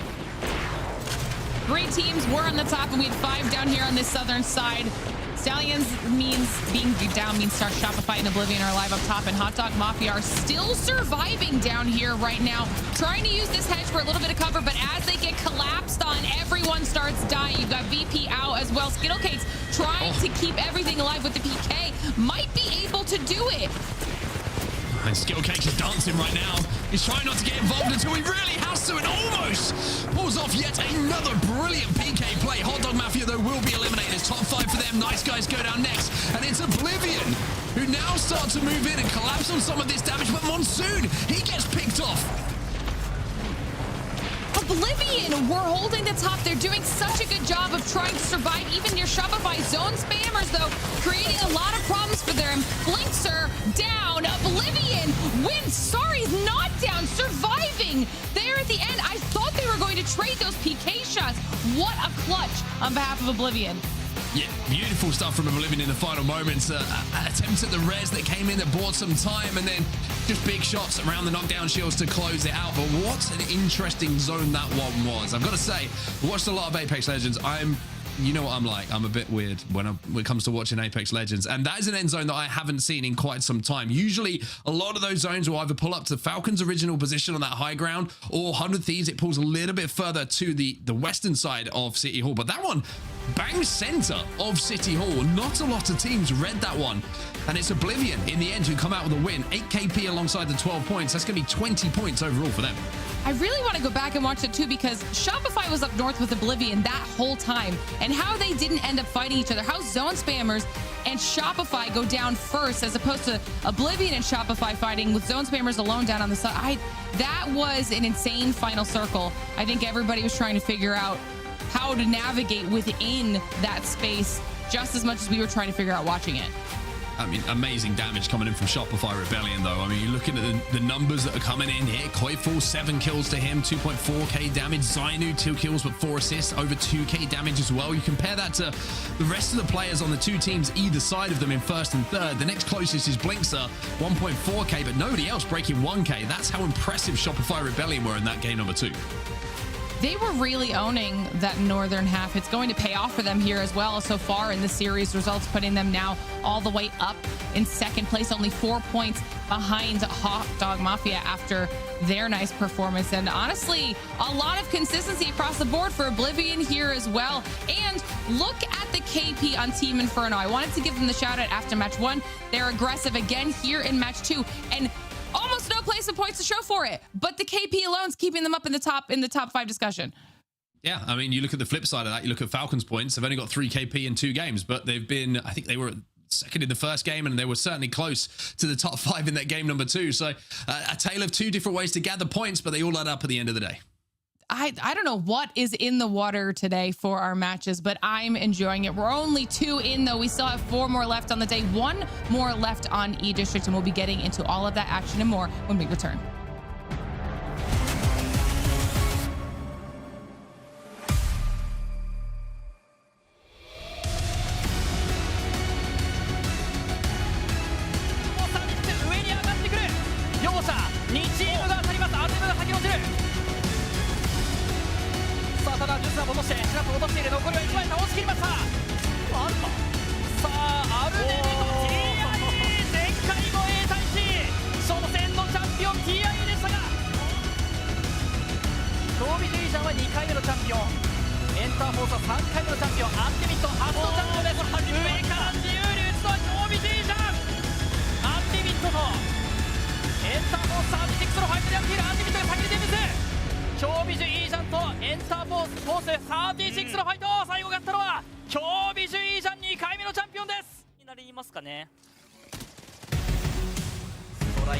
フリーのところを打ち下ろすだけ。多分玉那覇も落ちています。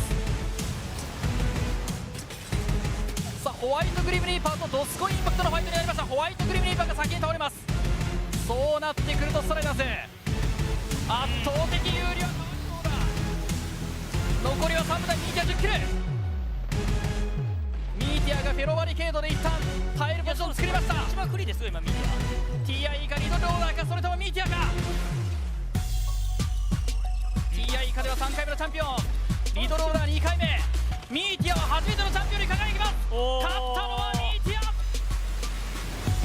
アンリミットここから出てくるドリーとリアライズサービス。中に一気に出てきましたがドリー。リアライズビヒアシブも落ちる。リアライズアビスが落ちる。ただアンリミットが有利なのは依然として変わりません。取り切りましたアンリミット。スプリットス今シーズン初のチャンピオン獲得してきました。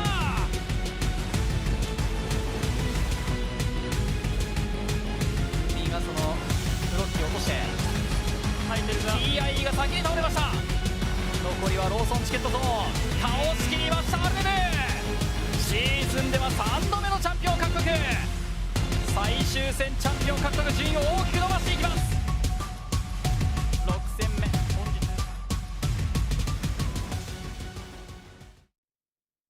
Sony InZone, the official monitor of the Apex Legends Global Series.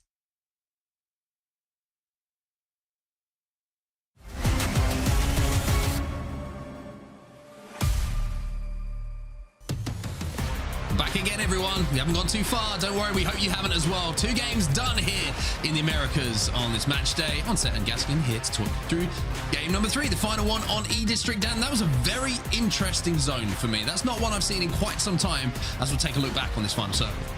Yeah, we'll get to see it again, and Oblivion coming out on top, but also Shopify Rebellion putting on a display, like a much needed display, I'd say, to see them actually getting some points on the board here. But Hot Dog Mafia also involved some big names, some big teams. We saw an early exit, I guess, in this final circle from Team Falcons. But like you said, it was a slightly different circle than we're used to, but we did see Gibraltar thrown into the mix. I think it was only 1 or 2 Gibraltars in the whole lobby that really did kind of change this final circle and how it went down. But still seeing the same amount of teams being picked across the board, like everyone knowing what they're going to go for. A lot of Newcastle. And in general, I'm impressed that Oblivion were able to stay so healthy, especially considering they went for a slightly different composition than others did here. Yeah, this final moment here, you see Fun's got the right idea. He's going to try and fence zone. He's going to try and cut these players off, but he gets absolutely deleted by Soviet, and it comes up to Blinkster to clutch. And we were talking earlier about how maybe there's a conversation about Blinkster having one of the best Krabers in the league. Best PKer? He might be one of the best PKers as well, and we'll have to keep our eyes on that and see if the stats add up. Alta will be banned, though, as we head to match number 3 now, the final one on E-District. Yeah, so that should shape up nicely for a Watson ban here, which would go along with what happened in scrims, where now Watson naturally becomes the most prominent legend in the lobby. But with Alta going, we're also usually going to see a lot more Wraith coming into the equation. You might see a few Pathfinders sprinkled in here or there, but last chance for teams to get points on E-District before we move across to World's Edge. And, you know, it was, I guess, good to see a few sprinkles of Gibby coming into the equation as well. I think it was just the one, yeah, the single Gibraltar. I think we will see more as the day goes on. It won't be as prominent as Stormpoint, but I do love Gibby coming into the equation because, you know, it was expected with a shotgun meta. It was about time, but I really do think the Tridents changed everything, or the ability to drive on a Trident with the bubble. And then people were like, wait, actually the bubble's kind of good in a meta where you can get 2-tapped from anywhere. Why not have the ability of a get out of jail free card of dropping a bubble as well? Yeah, I mean, we were kind of discussing away from the show, like, how do you counter some of this gun meta that's going on at the moment? And I mean, the honest conclusion is I don't really think you can, but there are ways that you can negate it a little bit with things like smokes, bubble, the halo of lifeline as well. We've seen that played a little bit earlier in EMEA, and certainly been discussed in scrims by certain teams about if they wanted to play lifeline as an option. So teams are trying to think and kind of navigate their way around the strength of these distance weapons at the moment. And I think it's always good to see teams trying to think outside of the box and think, hey, this is what we have, and this is what we've got to try and navigate a little bit.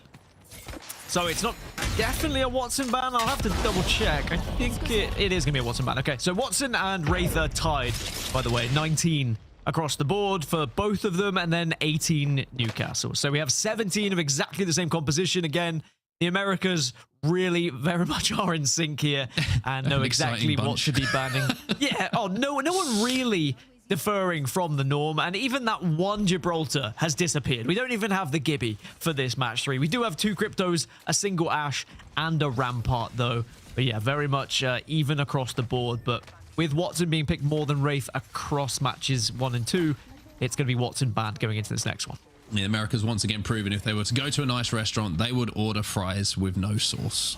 That's how I'm standing. I stand No, by they'd that order comment. the sauce that the first person ordered. They say, I want what he had. I want the same He as had him. ketchup? Yes. Yeah. Same for me. And then someone else would overhear it and they'd be like, oh, the ketchup's good. Sure, I'll have ketchup as well. And then it would pass around to 17 different people. Well, it looks like the zone is pulling down to the south of E District here. So we've had a little bit of a spray as far as where the zones have been going. We had City Hall, of course. We had one in between Electro down and Heights, and then we're going down towards the southern side here. Those buildings that are currently occupied early on by Team Inferno, Durags, Zone Spammers, Sentinels. Shopify Rebellion are going to have a little bit of a smile on their face as well as they finally get a little bit of prio to one of these zones as well. And after a good game number 2, if you see that kind of zone pop, you know you've got an opportunity to maximize your points in these games on E District. So many teams have moved early as expected as well. DP just trying to size up the other team here, wondering whether it's worth an engagement or whether the other team is going to be pushing them, because neither team really has an advantage in terms of armor. Of course, you are going to get the extra 25 from being a controller, so Slayer does have maybe the biggest wiggle room to try and take a push if he wanted to here. But the same on the other side. But I think there's too many teams in the area to take the engagement, so I think it's probably just going to be residing next to each other for now. LeaveNoWitness looking to port into one of those buildings. Blaze, though, isn't going to make it through, but he does manage to retreat, and he will relay the information to his teammates very clearly and very concisely. Portal bad. Don't take. Leveled up and got a new tool. Very simple when you put it that way, actually. All right. Can you be my IGL? Portal bad, don't take! So, yes, sir. Oh, Sentinels in the kill feed. LeaveNoWitness look like they are struggling. They will portal back thanks to the Wraith, but I think it's going to be just the game of retreat here to try and survive. I can't see Sentinels chasing this one, so they will get the opportunity to get back on their feet. Shopify Rebellion also coming through to just pick up the pieces here as well. Yeah, just getting the finishes here. It's going to be Loto still, of course, got the knocker, will be credited with that kill. It looks like LeaveNoWitness will be able to reset by the looks of things. They've managed to escape right down to Shipyard Arcade, the final player alive. And it looked like they were a little bit stuck in how they wanted to play. You can see they wanted to play that ramp as a transitional spot to try and port into somewhere better, but it just never felt comfortable. The port first wasn't good. Then they had to reset, and then everyone started looking at them, of course, because they saw the knock on the end of the portal, so they track it back to where it goes and just get focused by a number of teams.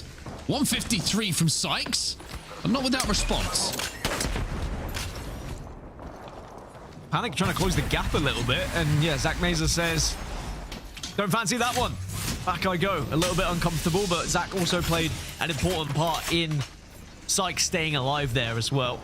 Just making sure he applies a little bit of pressure, outputs a little bit of damage so that the push isn't easy for TSM.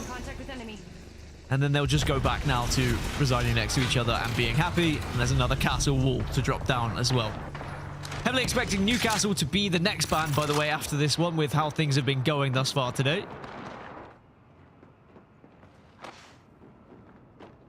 Also got a chance that maybe Wraith becomes banned too, so...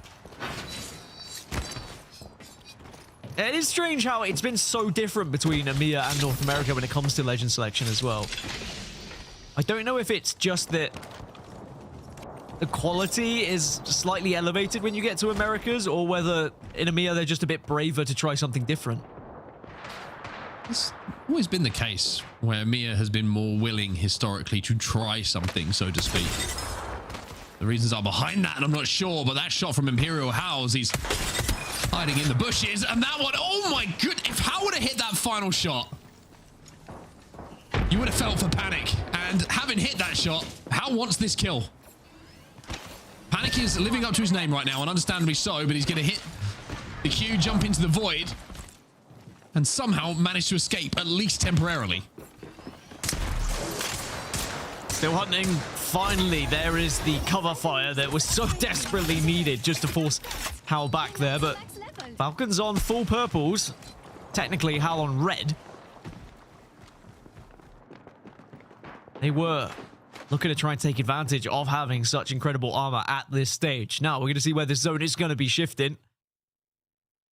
And whether the early commitment is going to have worked out for the majority of these teams. So it's going to be somewhat central, so I don't think anyone will be too annoyed or surprised by that one. It's not like a crazy shift across here. They're staying very central at the moment. Shopify Rebellion, who are hanging around at the edge at the moment. They've got Sentinels and Hot Dog Mafia in front of them. They're going to have to go through one of those teams, or certainly wait for one of them to hopefully move and give them space to play. Otherwise, it's going to be a tough rotate for them once again. Falcons have just taken a spot inside of a zone themselves. Look at 14k, by the way. They're just taking an evac. They are chilling. They're playing their own game on the northern side of E-District. TSM get the reset over at Humbert Labs. They're back up to 3. Stallions slowly but surely galloping their way towards zone as well. Wondering where TSM go here from Humbert Labs. I like the Did they try and go for the ultimate rotation and go down south and then arrive through Shipyard? I don't like that. Look at the info they got. You're going to get a lot of information here. It could be, I mean, you might make the team aware if you hit the survey beacon and then you could get held out, but I think it's probably their best option. MT in the kill feed getting a knock. Of course, we spoke to MT last week after their victory. And apparently one of the things that was spoken about throughout the pro community was, how do you feel about changing the entire meta yourself with what you've done there with Rampart? I can't believe you've done this. Yeah, I can't believe you've done it. And, you know, even though it's not the same comp that they played on Stormpoint, you can see how familiar the comps are across the board, that just seeing the success from those certain legends really has kind of influenced today's matchups and yesterday's. Yeah, Slayer gets knocked, but gets picked back up. Not sure if that's a res farm or not. That is an attempted kidnap from Miles. Unfortunately, no victims. Or fortunately, depending on what side of the portal you're on. I'm not even on either side of the portal, and sometimes I want to see a victim, you know? Kind of guy you are. Finally, your true character is coming to the fore. This is my evil arc. Yeah. Arc? Yep. The Skittle Cakes is currently farming reses, as you can see in the feed. Trying to get that Evo up. Do a valid tactic. Panic. Scarpering around the southern side. Actually, they've moved back up to the eastern side of zone here, TSM. So I think they were more comfortable with the amount of information that they had to rotate from this side of the zone than they were to go through to the southern side. LeaveNoWitness is taking a lot of space at the moment over at Shipyard Arcade. They're holding down some of the big buildings in the POI and probably playing for that ring console a little bit later on. TSM have got a lot of teams to get through though at this choke. They've got Exterminators, nice guys. They've got Oblivion in front of them as well.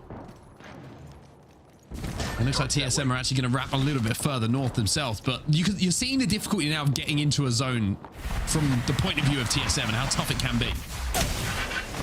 Yeah, you're so reluctant to go anywhere as Koi goes down. Koi gets... It is a trade, though. Does manage to go out with a bang, but sadly, no follow-up. Pretty sure after seeing... Got kidnapped there. Imagine getting kidnapped, but there's still PKing someone in the face to get the knock as well. Imagine getting... I mean, if you're going to get kidnapped by anyone, one team that's going to know how to get it done properly and professionally is the Hot Dog Mafia. They are well known for shoving someone in the back of a car. Now, Oblivion are going to be in prime position in the middle of next zone. It's going to slightly shift a little bit further east. Exterminator is going to be on the far east as well. A few teams have made a portal to transition themselves. Falcons also going to be in a good spot. Hot Dog Mafia also have the Kraber to work with, by the way, on this southwestern side. But alongside Sentinels and Zone Spammers, they're going to have to continue a little bit further northeast. We will see a mythic bin gathered, collected, rewarded. And sometimes the mythic bin can be enough to make a huge difference as well for some of these teams. Whether it be the amp that comes in it, or whether it be the red weapon. But, you know, we've spoke about Hot Dog Mafia, how good they are at kidnapping. Let's have a listen and see if we learn anything more about how they plan this rotation. Oops. Oh. So Wraith is portaling from the shop. Team just flew in. We probably want to put a slam minibud that takes our building, okay? Yeah. Looking to Kraber, one of these guys in the shop.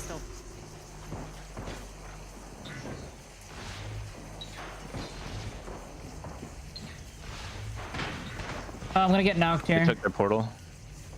Not Yeah, sure I hear it you. is. I'm 165 off hurt. Yeah, I'm only 120. I think we have this whole side. Scan pack. Scanning. Care package over there. P20s. They don't want to peek, bro. Do you want me to port for that pack too? No, we might need it for rotate on full close if it hard pulls. I just Fighting in shipyard right now. It sounds like. I'm gonna go peek over here real quick. Something good this way.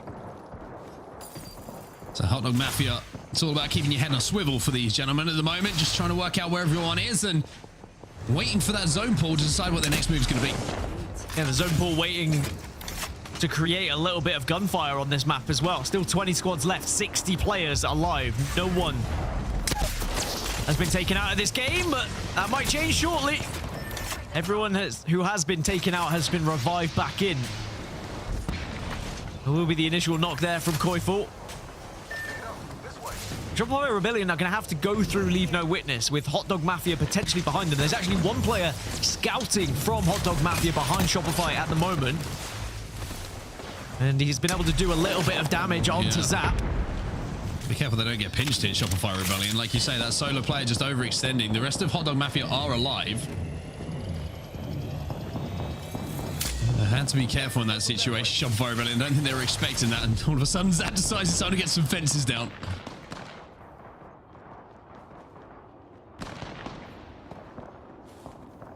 So I do think for Shopify Rebellion here, if they don't move soon, they might fall victim to taking this fight too late and then the zone getting involved. Koiful does, of course, have the portal available. Elsewhere, Legacy Kingdom. They've lost 2. James Fearless on the other end, so DGAP doing the damage. Those P20s are brutal up close and personal.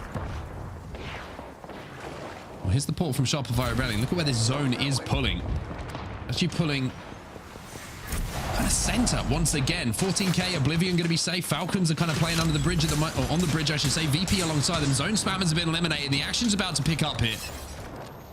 Koi, who of course only got respawned a few moments ago here for Shopify Rebellion, doesn't have much in the way of meds to survive these situations. And Koi is actually going to be picked off here. Will be res, but with no altar to go and kind of grab some of these meds out of the death boxes and down in front of them. Shopify Rebellion, if they want to get their med situation a little bit healthier, going to have to overextend here, but VP are going to be staring at them. At least they got into next zone, so that was job number 1 done as the charge rifle begins to obliterate anything that's in its wake. Gonna be Rambo wielding it.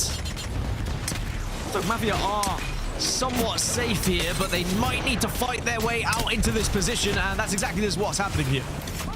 Skittlecakes went for the kidnap initially and then just had to fight behind the queue. Rambo has gone down. Now with the gen down in front of them, Durags have been eliminated as 17 squads now find themselves alive. We are going to lose a lot of teams in the next few moments. Sentinels will clear out a couple of players that are left over. ZZ will be eliminated from the lobby, and somehow Hot Dog Mafia have managed to reset. Now Team Inferno will be eliminated next. All damage coming out. Madness has gone down. It looks like the other 2 should be able to rescue it, and they do just about, but they've taken so much damage that now teams elsewhere can capitalize on the damage that had been done. And Sentinels out, and maybe Hot Dog Mafia might be following shortly. Skittlecake's just with his back to the wall, hoping that he doesn't get spotted, hiding beneath the death boxes at the moment. Literally hiding underneath bodies. A tactic very old. I'm just a humble death box, says Skittlecakes. Leave me be. Leave no witness. They've had a little bit of a rough game. They've had to play from the southern side. Had to reset a couple of times. They've got Shopify Rebellion underneath them. But they are still alive in this situation with 14 squads still remaining. And if they can push up a little bit to the top of this ramp that they find themselves on the roadway, they might be able to put in a good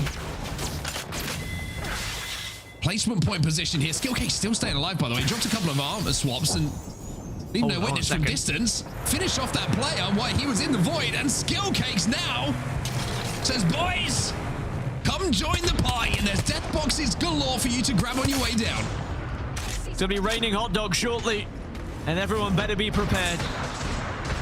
LeaveNoWitness do have a position on this kind of bridge area, and yeah, with the castle wall, this is quite a powerful spot as well. Virtus.pro are going to be just below them. See, Shopify Rebellion have built a base as well. Falcons now begin to try and push up. Everyone being forced into engagements. 12 squads left. 100 Thieves will go down. Hal does hit hard. Skill case though flies. And now Zero and Walty have to fight as a 2v2. Walty looking to stick the res at the moment. The Thermite will re-knock Hal though.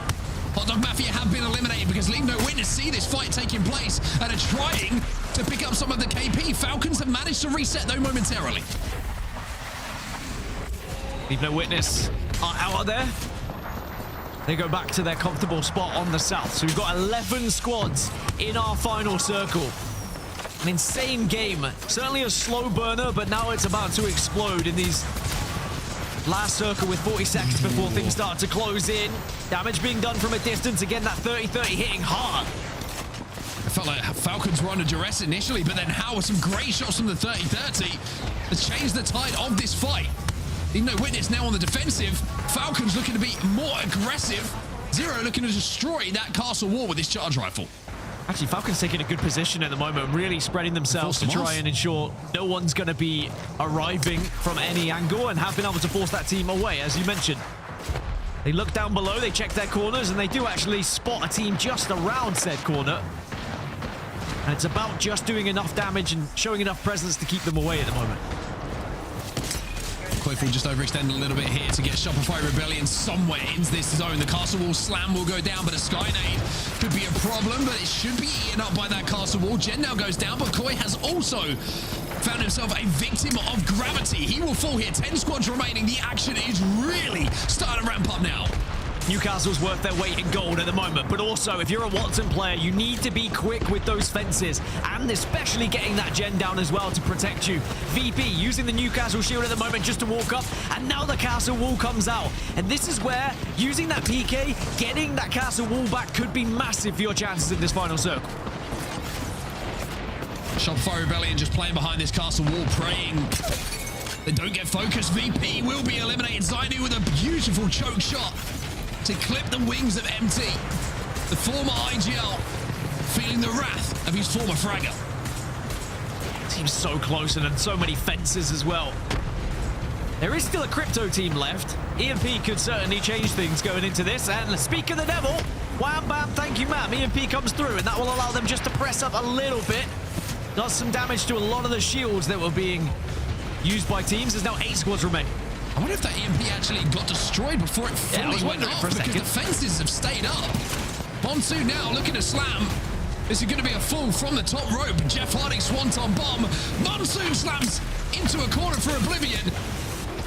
DGAP will be eliminated in the meantime. Oblivion trying to finish off the damage from Monsoon. One player does get taken down, but Blinks are left on his own again. Jumps into the void looking for KP, but it's Oblivion who will fall. Exterminators go down as well. Top 5. These are the kind of circles where you just need to be on top of it as an individual, looking around, checking every angle, hitting your shots, because this is nuts. It's so difficult to try and keep up with. Falcons eliminated, 14k down as well. Nice guys down to 2. As TSM rely now on Panic to go nuclear. He's the last hope here for TSM, hoping a little bit of zone damage will be enough, and the zone damage is enough. TSM will be the champions here in game number 3. It's like an end game of old, jumping into the void to win the game, and the ring damage does it for you. Well calculated by TSM, recognizing they had the ability just to sit back, wait, and then knowing you have that queue available as well. And what a mental, insane end game that was. To be an IGL in those moments, sometimes you probably just have to say, hey guys, this is the game plan, but as soon as we get into it, I don't even need to be saying anything at this point. Everyone do your own thing. Ensure you are getting kills. Let's just try and survive and see what happens. I mean, that was one of my favorite end games I think I've casted in quite some time. I think my favorite games I've casted in quite some time. So many compositions worked well with that zone to create playable spaces that wouldn't have otherwise been available. I love the way that Shopify Rebellion played that after reset. I love the way the Falcons played it up on the bridge. And of course, TSM, we see so many different ways to win games of Apex Legends, but one, like you say, that's a throwback is jumping into the void and letting the zone do a huge amount of damage for you. Panic showing experience beyond his years here. They will be on top here with 20 points overall. Nice guys, though, finding 16. Falcons with 14 as well. And some familiar faces that you might be used to be seeing in the ALGS, as we have our Apex Predator, Guardian Angel, Wingman, and the Warlord himself. 3,000 damage for Imperial Howl. That was a solid game for Team Falcons.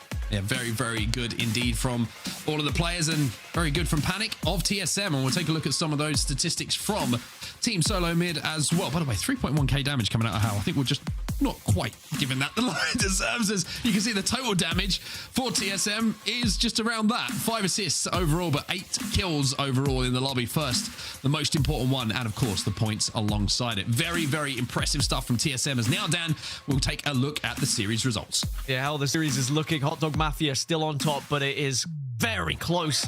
When you look at those top 6 teams, only 6 points between first and 6th. Earlier in EMEA, we kind of had a 2-horse race at this point, but it's very different here in the Americas. Even though their compositions aren't different, certainly the games are. Lauren, it was a slow burner, that game, but as Mark said, there was nothing that could have happened without these compositions. Like the fact they were able to build fake cover, build a base almost in some of these areas, which created for a very interesting final circle.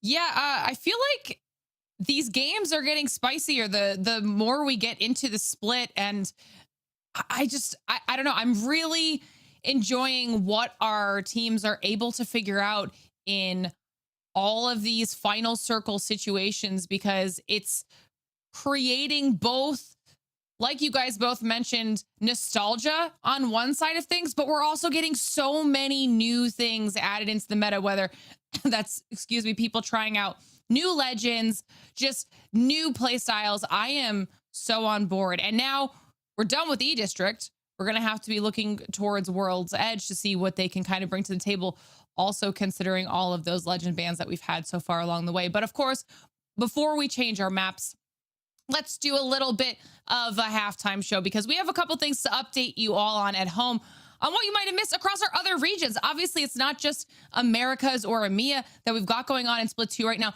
We've got other regions also doing the exact same thing. So it's time for us to give you a little bit of an update on what's been going on. So Mark, I think you're going to give us that APAC South update. I'm going to do my very best to do that. And we're going to be talking about Lions, Wolves, and Bears. Interesting, right? And if you're wondering why, it's because they're the teams that we want to talk about. The story so far for APAC South is going to be that Wolves stay on top. Bearclaw Gaming, though, are nipping at their heels as Group A played a doubleheader in the region. Wolves did dominate match day 4 with 2 victories and only finished outside of the top 3 once. But when they did, it was nuclear. They came in 20th. It happens. We've all been there. Marquez led the team with the strong day, though, and he kept him in first place. Bearclaw Gaming had a standout match day 5 themselves with 3 top 3 finishes and 36 kills in the second half of the day.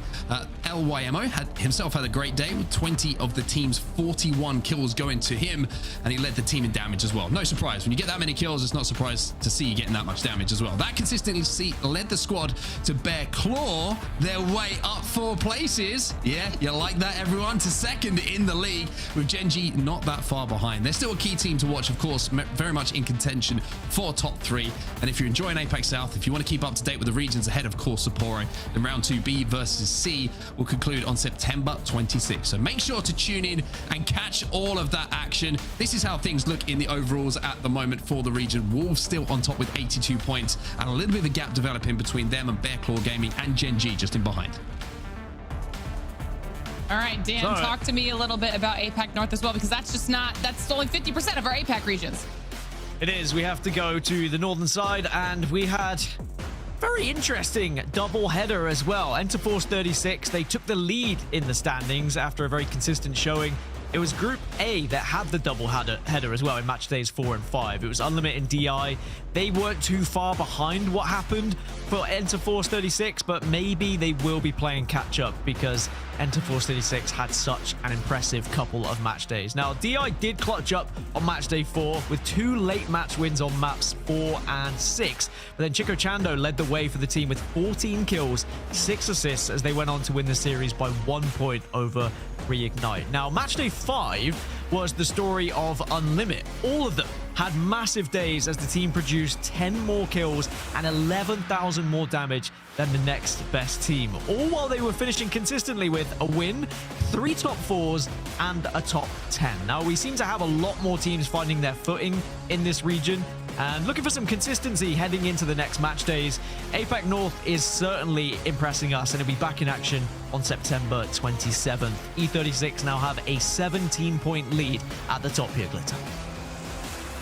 Thank you so much for those updates, guys. Hopefully everybody at home is now caught up to date. And don't forget, you can obviously follow along with all of our regions across all of our social media. But as we are currently talking about updates, let's continue with the updates, okay? Because we're going to specifically be taking a look at our Challenger circuit. We had one recently complete for the Americas. So let's take a look at what happened in Challenger circuit number 2, okay? Because these are the teams that we could potentially, the players we could potentially be seeing up here in ALGS. So huge congratulations to Gamblers who were able to really dominate in CC number 2, 93 total points because of that consistent combo of kill and placement points there. Then Men of Culture in 2nd place and Gods Among Men down there in 3rd place, rounding out our podium. One more time, big congratulations to them. But of course, if any of you in chat think you have what it takes, you can join our Challenger circuit. Register now. The next registration will close on September 24th. And then of course, there's one more round, registration closing on October 1st that will play the 4th through the 6th. Super easy to do.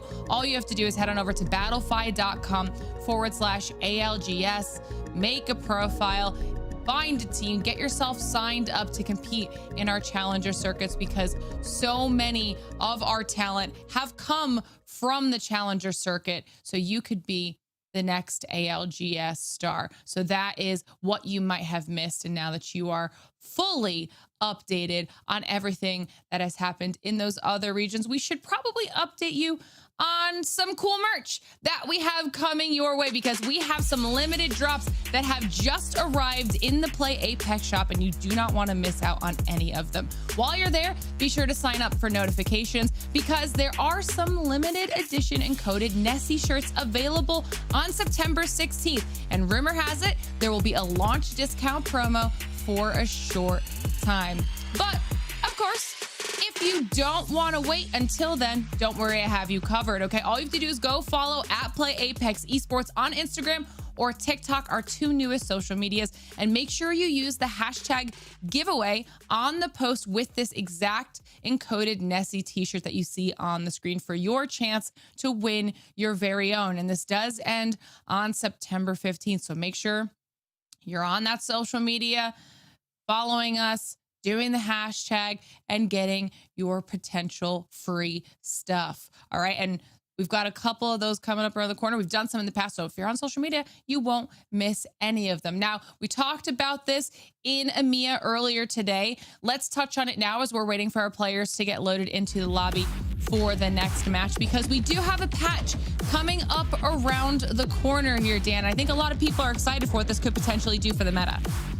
Oh, it's gonna certainly shake things up. We've got some legend changes coming through for Mad Maggie and Sia. Big buffs, in fact, that I think Sia is certainly going to be used very often, whether it be in the ALGS or whether it's just in your ranked games. A few changes to loot and attachments, guns as well, that are going to perhaps maybe shift where the gun meta goes. I think there's a slight Peacekeeper nerf that might just mean that the Peacekeeper is not going to be as prevalent.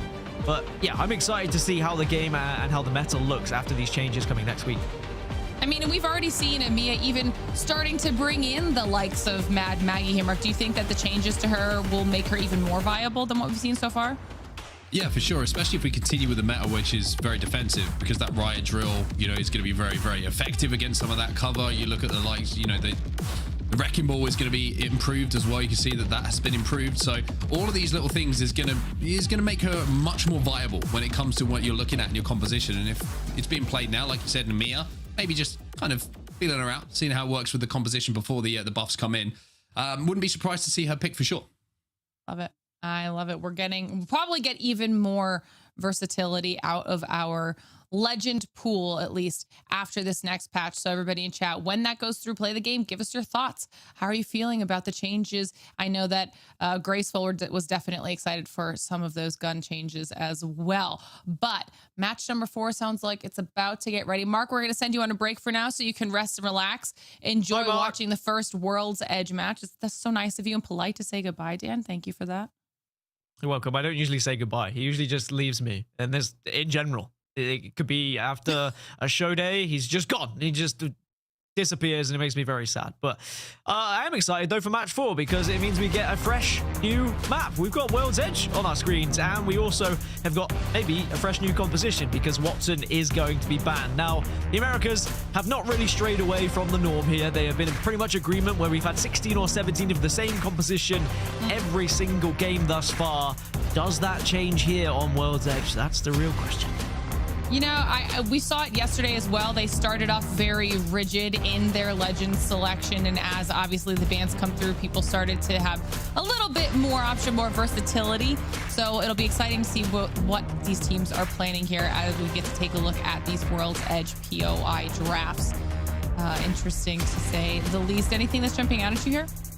I think we have to look at, 2, 3, 4, 5 picks. LeaveNoWitness, Sure. TSM, Sentinels, and 5-star. I mean, actually, and 6. You got zone spammers. You can even go down to Oblivion. Like, there were a lot of teams who prioritized World's Edge here. And back in the day, you would be prioritizing maybe Stormpoint over World's Edge as well. Like, there's a few things that people prefer. They have their preference. They have their comfort. But E-District is pretty well balanced across the board. So we're seeing people instead pick a better POI on World's Edge. And I'm excited to see whether those teams who have prioritized this map, whether they can actually find some good points here. Do you feel like you still have the ability to call the final circle like we saw earlier in the day? No, I don't think I have that. That was a great call with the skyhook ending. That was pure luck. That was mostly Mark. Mark just asked me what my favorite circle was, and I happened to say Skyhook, and it was going to Skyhook. I don't think I'm going to be that lucky again here. Well, we're jumping on board straight into TSM. Had a nice performance last time around. They're going to be finding themselves having Monument Fragment entirely to themselves. And when we do get a chance to take a look at that minimap, they're actually in a pretty decent position. We'll see that here in just a few moments as we do get the first look at the ring. Yeah, heading towards Countdown and Landslide at the moment. So a somewhat central rotation for teams. Like if you're at Harvester, you're at Staging, you're pretty happy about this one. Of course, Lava Fisher, you're happy about it as well.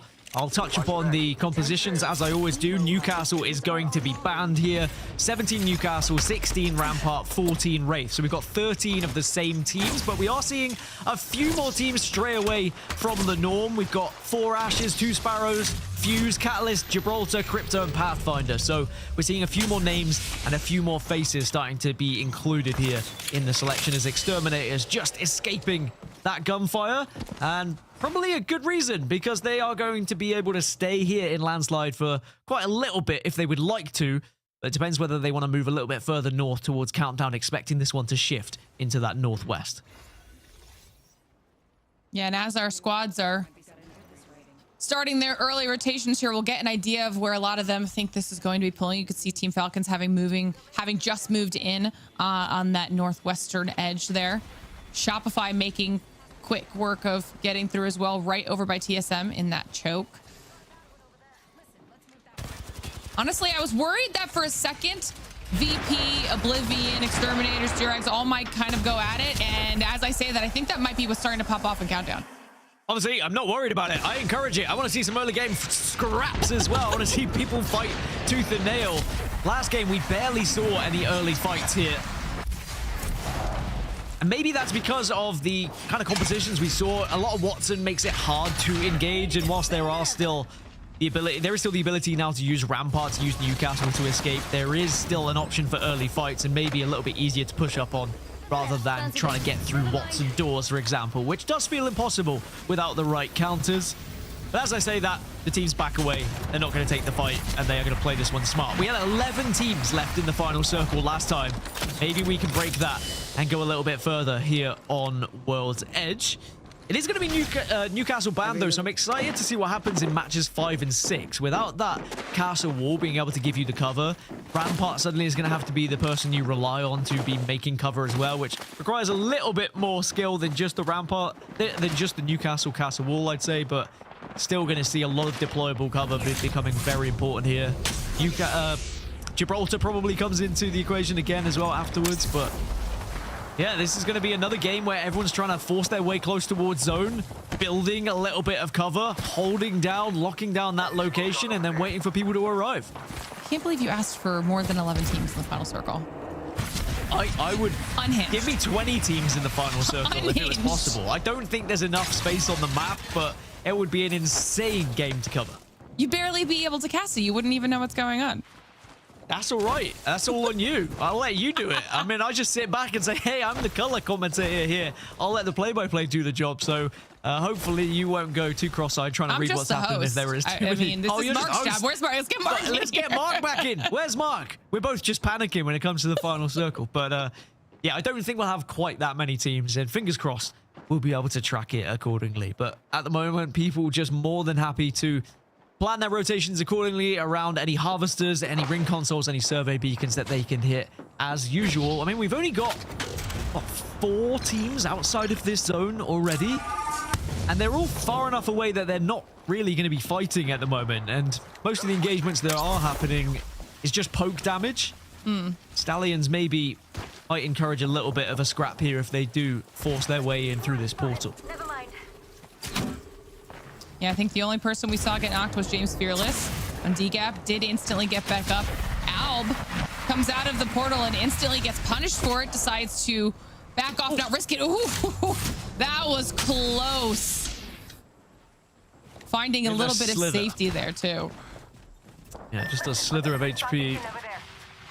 Stallions will be able to hold this train track, though, which often can result in a little bit of KP holding out a team, but looking at it, I'm wondering if anybody will even make that route. It's not a comfortable route to try and make for many. DGAP potentially will go north. Team Inferno might follow suit. So yeah, Stallions may not even get a fight over towards that. The teams on the south probably go through the southern chokes instead. But we take a look at 5-star. I think they're looking at Hot Dog Mafia, who have had an excellent series thus far. Can they continue here on World's Edge?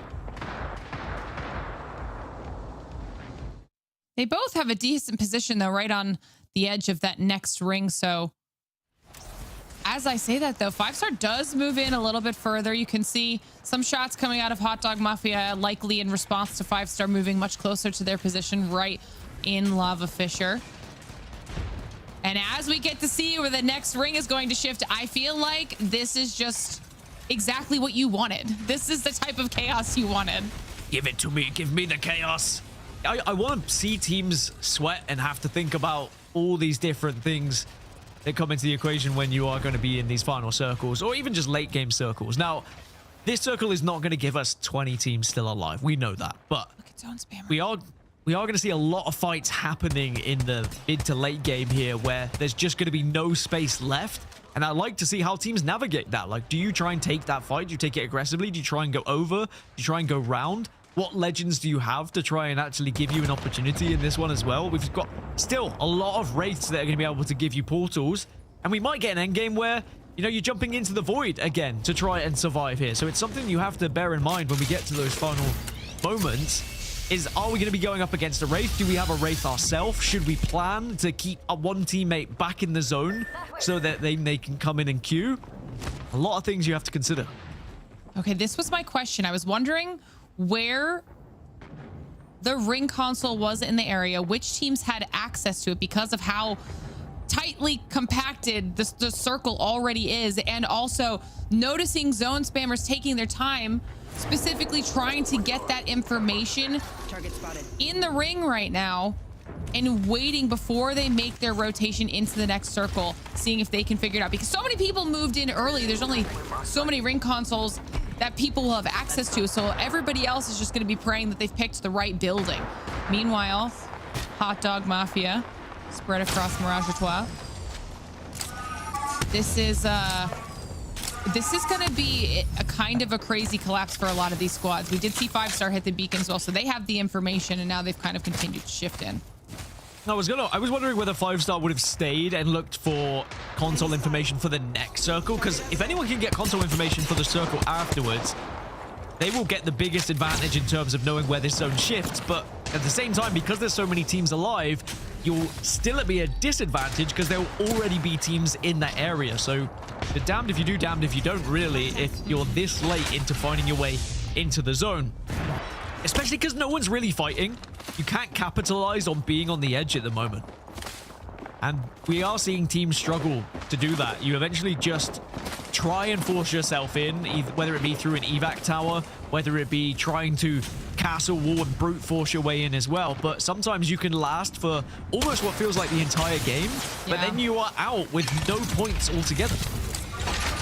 We're seeing Lou go out in the kill feed. A couple knocks coming through here and there as teams are forced to get closer and closer together. Nice Guys are having a bit of a poke battle back and forth between Hot Dog Mafia.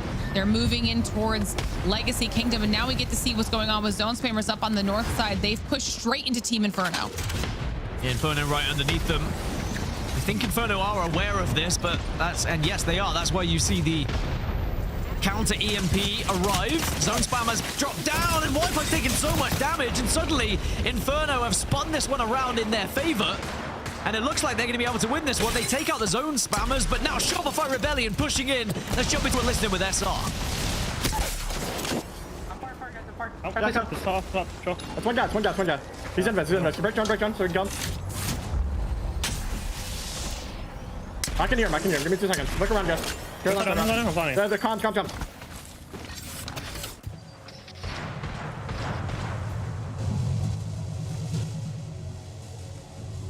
I hear him. Give me a sec. Can you guys look around? Yeah. He's on me. Yes, I swing off you guys. I got him. Looting really quick. Alright, we need to kill left side ramp. What's zone look like? We're chilling, guys. We have all that walk in our entire back right now. We go tower and we walk in. We're in gun spot, guys. Yeah. Carrot tunnel when you walk out, okay? Make sure you have enough loot. Let's go. I'm looting, guys, alright? Does anyone have another power hop up? Give it to Zap. Grab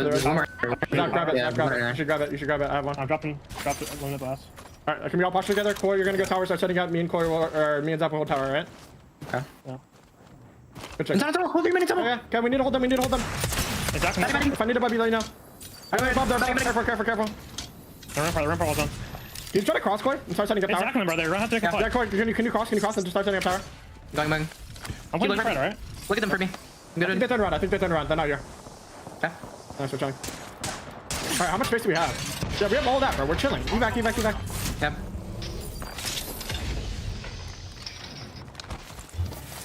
I have like no walls right now.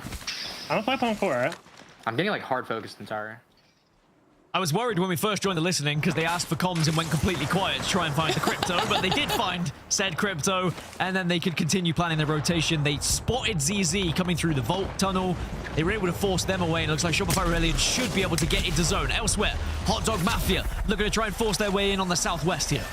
They have been stuck on this side of the circle for quite some time. They've now lost Madness. Skittle takes follow shortly after. Rambo's trying to heal around the corner, but they're dealing with multiple teams now. They've got 14K over there, VP over there, Legacy Kingdom right around the rock. So this is going to be a really tough spot for them. You've got VP moving in, seeing if they can maybe clean this up and take out Rambo, get rid of that squad. The Sheila trying to demolish all of that cover, and Hot Dog Mafia is finally eliminated. I do wonder whether anyone can get ring console information on the north of Countdown, by the way, to just give them that little bit of an edge, knowing where this final circle is going to be, as Virtus.pro will clean up another member of 14K. Because that zone has shifted south, down towards Landslide, and is going to be finishing kind of on one of the raised train tracks in and around the area where LeaveNoWitness currently reside. That's the ring console I'm speaking of. TSM are closest to it, but I think you're too vulnerable. I think maybe you've got enough info and it's too much of a risk to go for it. Oh, and definitely when you've already lost one. They should be able to get back up here. It's just going to be from a distance. Oh my goodness. This is the meta we live in right now. Charge rifles 30-30 is just peppering you. See, I think Sentinels and TSM have the same idea of trying to hover by that ring console, but then you've got ZZ and Durags throwing themselves into the mix, and Dupe is able to escape for a little bit onto height and maybe keep TSM alive while ZZ gets eliminated, goes back down, able to get the banner, but instantly runs into more enemies and does finally get eliminated. And that was a harder watch than when Cedric Diggory died in Goblet of Fire. I have to be completely honest with you. I was watching Dupe and I was like, my boy! But anyway, 100 Thieves, they're also under a little bit of fire. Boney's gone down, but looks like the res is going to happen. They were able to escape through the Wraith portal as well, but they are split. They are separated. And they are under duress. Sadly for Verholst, he's going to have to just play res machine here. This is a really tight spot, too. They don't have any room, and everyone's looking at them inside of this car. LeaveNoWitness are trying to get those kills. Bronzy re-knocked from an Arc Star out of Monsoon, and you can see just how busy this area is getting as Oblivion, DGAP, Stallions are all trying to move in to claim a little space. Shopify even on the outskirts. Action starting to heat up now as this zone now starting to arrive. 14 squads remain as they're all forced together. Durags are going to be arriving from the north. I think they have a portal to get themselves in so they don't have to try and force their way through the choke that Falcons are currently residing in as well. But Falcons still aren't quite in the zone. They're going to have to drop a few more rampart walls just to create space. On the west, you've got Sentinels and Virtus.pro currently going toe-to-toe. As you say, that Sentinels are eliminated as VP looking very healthy, have claimed a little bit of underbridge space and will set up those rampart walls to give them a little bit of additional cover and hopefully a reprieve. Durags out in the kill feed as they try to make their way out of Countdown, now unsuccessfully. And I mean, we talked about it in previous matches, but the walling cover ability out of these comps right now. You talked about Falcons being in a tight spot, potentially having to move in a little. Pal is down. Waltzy's going to try and stick that res, but they've got a couple squads looking at him. Oh! That charge rifle is bloody deadly when it is in the right hands. Sometimes deadly even in the wrong hands, has to be said, but Team Falcons will still be alive. But look at the distance they have to try and travel here to get towards that final circle. LeaveNoWitness are currently in one of the prime positions. They've been able to build a base around that spot of the dead train cart. 100 Thieves, 5-star also making their way in as well. But Shopify Rebellion, Oblivion, DGAP are all close, but still have to wiggle their way in, as do Nice Guys. The teams that are going to struggle here, Exterminators, Falcons, Virtus.pro, and Legacy Kingdom, because they have the biggest distance to cover. And without any sort of castle wall, you might struggle. So you're going to be relying on your Wraith player if you don't have that castle wall available. And there's that. Zero gets the portal down, but is it safe on the other side?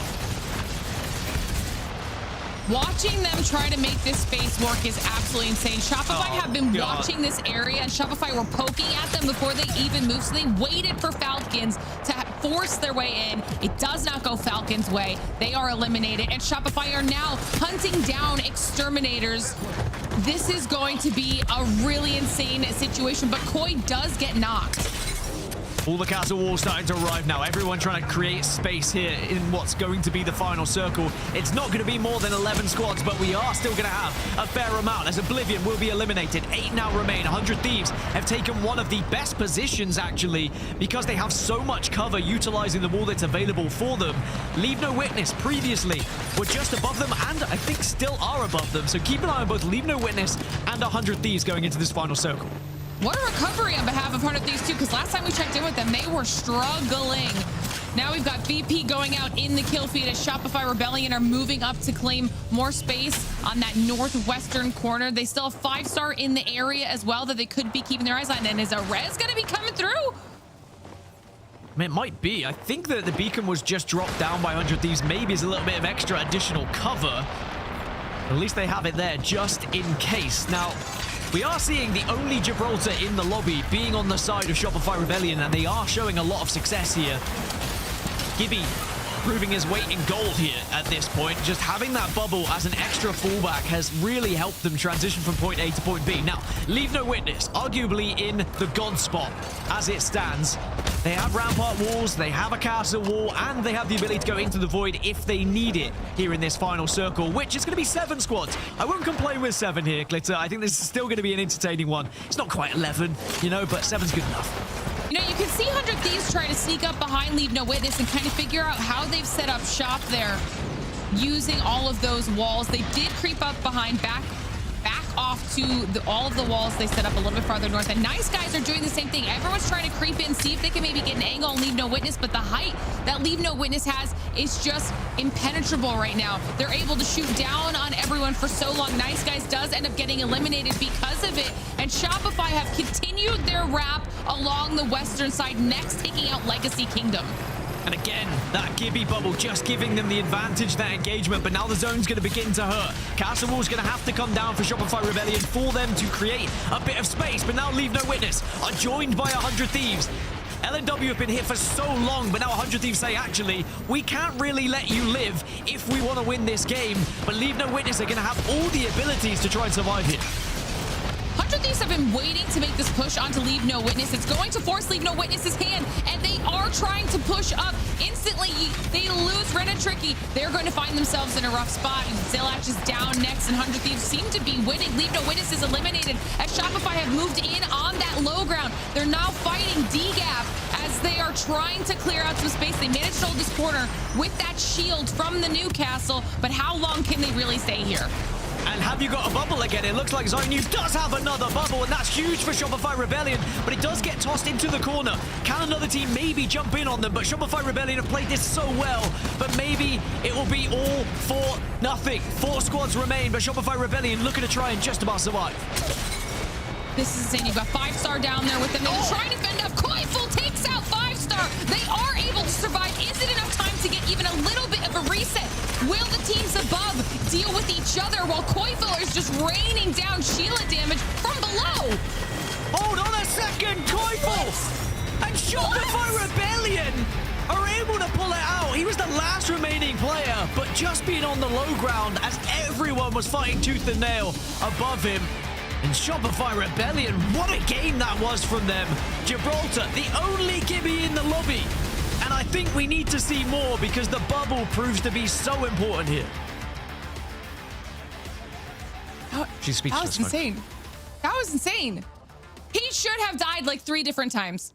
Was able to use the leftover walls, the knockdown shields long enough to then take out the Sheila, and the teams on top were so focused on each other that the lone rat on the low ground gets Shopify the win. That was insane. With 17 KP to go with it. Are you kidding?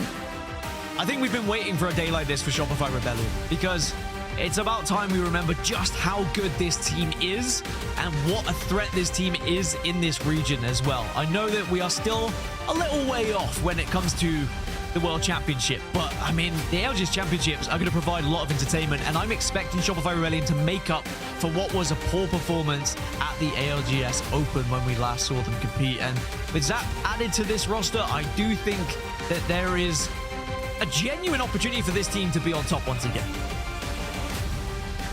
This is insane. We're getting told that Koifel did 3,000, 50% of the 6K damage here for the squad and 10 of the 17 kills. Talk about a pop-off performance on behalf of Koifel. And I know Dia is watching and having the time of his life, watching just how important and integral Rampart currently is for these squads. Also, I said ALGS Open, I meant EWC. Obviously, that was the last LAN we had, but Shopify Rebellion now find themselves on 61 points. And it's funny, after match 3, I was like, well, you know, there's no clear leader here. Look how tight it is. And suddenly, that all changes in one game. Sure, it's still very tight between 2nd and 6th. I mean, even down to 9th and 10th, it's all tight. But now Shopify Rebellion put their first foot in the door here for potentially winning this series already after match 4. World's Edge has started off with an absolute bang, which makes me even more hyped to get into matches 5 and 6 and see, does Shopify continue this momentum? Does somebody else have a pop-off performance? But of course, before we find out the answers to all of those questions, it's time for a short break, so don't go anywhere. We'll be right back.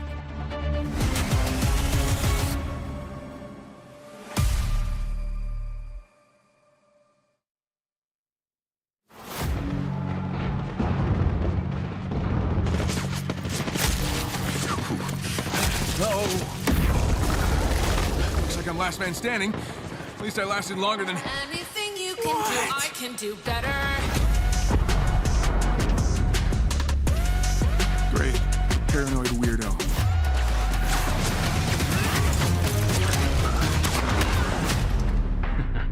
Try and keep up, old man.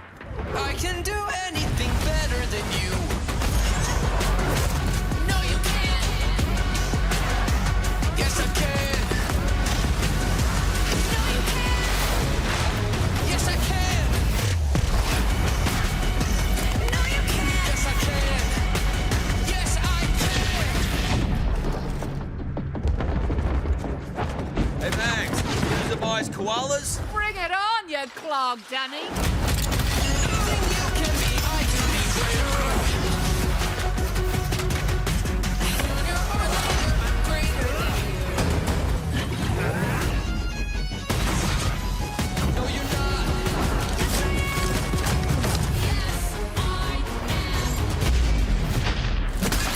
Call me Salvo's metal finger. Always the straight face, pilot. Have some fun. Worry not. I will enjoy this.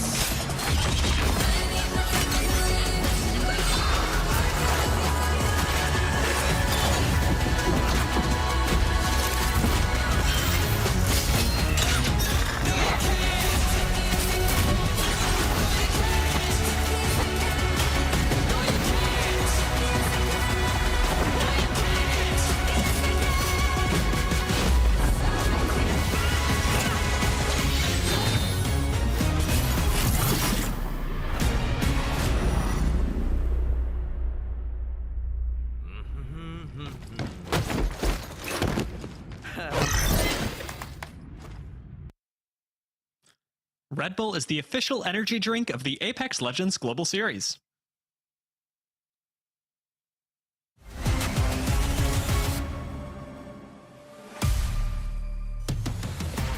On a beautiful ending to game number 4 here on this match day. Koifel going huge for Shopify Rebellion, puts them at the top of the leaderboards with 2 games to go. Welcome back, everybody. It's great to have you here, and I'm sure if you've been here for the majority of these games, you can't wait for the next 2 down. It has been an exciting day so far, and Shopify now give themselves a real opportunity to take this series away. Yeah, welcome back to you as well. Hope you had a nice little break, but someone we're going to be saying goodbye to is Newcastle. He disappears for match 5 here, so we'll maybe see a little bit more Gibraltar going into this game, but Shopify Rebellion, the first team to pioneer it here in this series.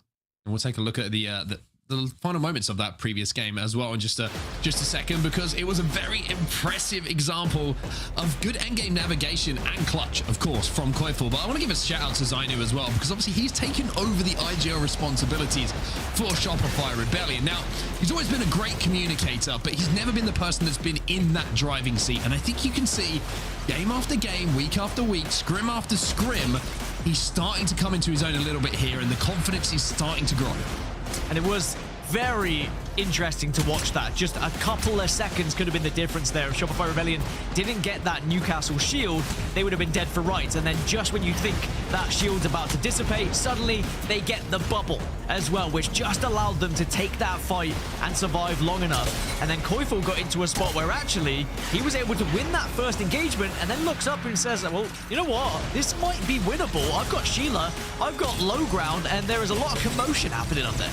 Yeah, he also had zone, because everyone has to jump off at some point, and with the lobby taking care of each other damage-wise, he has to hit one shot, and it comes down to a Peacekeeper shot, which probably the lowest damage shot from that distance we've seen for quite some time, but just the amount of damage that was required. At 12! Didn't know that was possible. Actually, I've played with you. I know that's possible. Wow. I mean, yeah, it is. Damn. He's right, folks. Sometimes that PK hits for 12. I don't know why everyone's so good with it. Anyway, we are going to see Newcastle banned, as I alluded to earlier. So, yes, I do think we are going to see plenty of Rampart yet again. We're going to see plenty of Wraith yet again. But I do think now that support role opens up, and naturally needing cover, we're going to see Gibraltars. We might see even a couple of lifelines come into the equation as well. But I think what we've learned is you need buildable cover. You need to have something to deploy here in these final circles, otherwise you just get shot down. Yeah, I wonder if Catalyst is going to be at the forefront as well as one of the controller legends that is still available as well. If you're just joining us, this is where We are with the legend bands. We had Alter and Caustic going out first. Then we had, of course, Watson and Newcastle disappearing next. So we do have the option, like you say, of Rampart. We still have Catalyst available as well to be those controller legends to hit those ring consoles. But it's always interesting to see who mixes it up a little bit. Sometimes we do see, like you say, a little bit of lifeline starting to come in. Gibby certainly going to be strong on the support side of things as well. I wonder if anyone's going to start to get a little bit aggressive though. Bit of Bangalore maybe. Maybe we're going to see a little bit of Fuse coming for those teams who are chasing down points, maybe in the bottom 10 at the moment. Yeah, I think we saw 2 Fuse last game, which, you know, shows a little bit of aggression. We had 2 Sparrows, 4 Ashes as well. Now, obviously, Ashes is the substitute for Wraith, so if you're not playing Wraith, you are going to play a little bit of Ash. But yeah, there's going to be some teams who need points, and it's simple as that. But the thing is, we have heard and we've seen how difficult it is to fight in these lobbies. So even if you play an aggressive composition, you're not necessarily going to be rewarded the way you think you are. So sometimes the key to success in catching up might be playing to the meta, might be playing legends that can give you that cover so that you can play zone as well. So we'll have to see what happens here in match 5. Match number 5 is live. Players are in the lobby. We are ready to go here. Back onto World's Edge and back aboard with our Game 4 winners, Shopify Rebellion. They are going to be dropping over at Survey Camp. They're going to have a ring console, and they are going to know exactly where they have to go, which isn't too far. We are going out towards Monument and likely towards those rocks or that little courtyard just at the southern side of that building that you can see right in the center of Monument, one of the southeast, most southerly, I should say, that's the correct English, buildings that you can see. TSM are going to have a good time as well because they have console and they're going to have great prio to this zone. Yeah, there's going to be a lot of open space, so these Gibraltars and Ramparts are going to be extremely important, and there is 12 Ramparts. That will be banned going into match 6. 10 Gibraltars now, up from the 1 we had in the previous, 10 Wraiths, but this is going to be the most legends we've had so far in this series. We've got 6 Ash, 6 Sparrow, 5 Crypto, 5 Catalyst, 3 Fuse, 2 Mad Maggies, and a single Bangalore, but the most common composition is Gibraltar, Rampart, Wraith here going into match 5, which is kind of what we expected as things have moved and developed throughout this series. So a lot of bubble fighting we're going to see, not just in the late game, but also in the mid game here as well.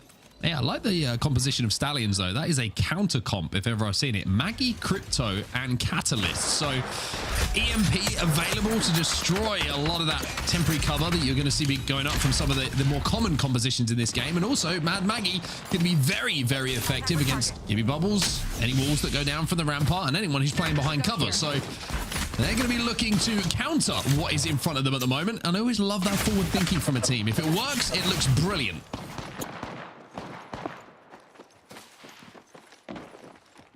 Also, the Bangalore elsewhere is going to be able to do something similar. So the ability to counter it with the EMP on the smoke. But Shopify Rebellion, what a game it was for them. Again, just reminding us that they are a contender. Obviously, it was a very disappointing LAN that they had, and by their standards, wasn't something that they would have wanted or expected. And there was always going to be teething issues when this team first formed. You know, you have to learn how each other are going to play. You got new IGL coming in with Zainu trying it for the first time. But one thing that I think it was Jayhawk used to always say, that Zainu was one of the best non-IGL IGLs that existed. He often would be a supporting IGL for the team anyway. Call someone who's just counter-calling the IGL? Like, yeah, I guess. Zainu, you know you were a little bit guilty of it, okay? It's fine. But now he does have the range. But look at this comp, Dan. Talk about a counter comp. Yeah, this is going to be an interesting one for Shopify Rebellion. And I kind of like it. They have quite a big points total at the moment. And perhaps this is also a little bit of testing prior to next week. Or it will actually be in 2 weeks' time we see ALGS back. But of course, next week is when the patch happens. I believe it's Tuesday. Correct me if I'm wrong. But you're right.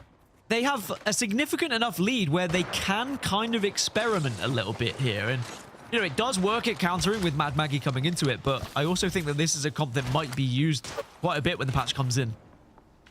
I do like the pick of Sparrow as well. You think about how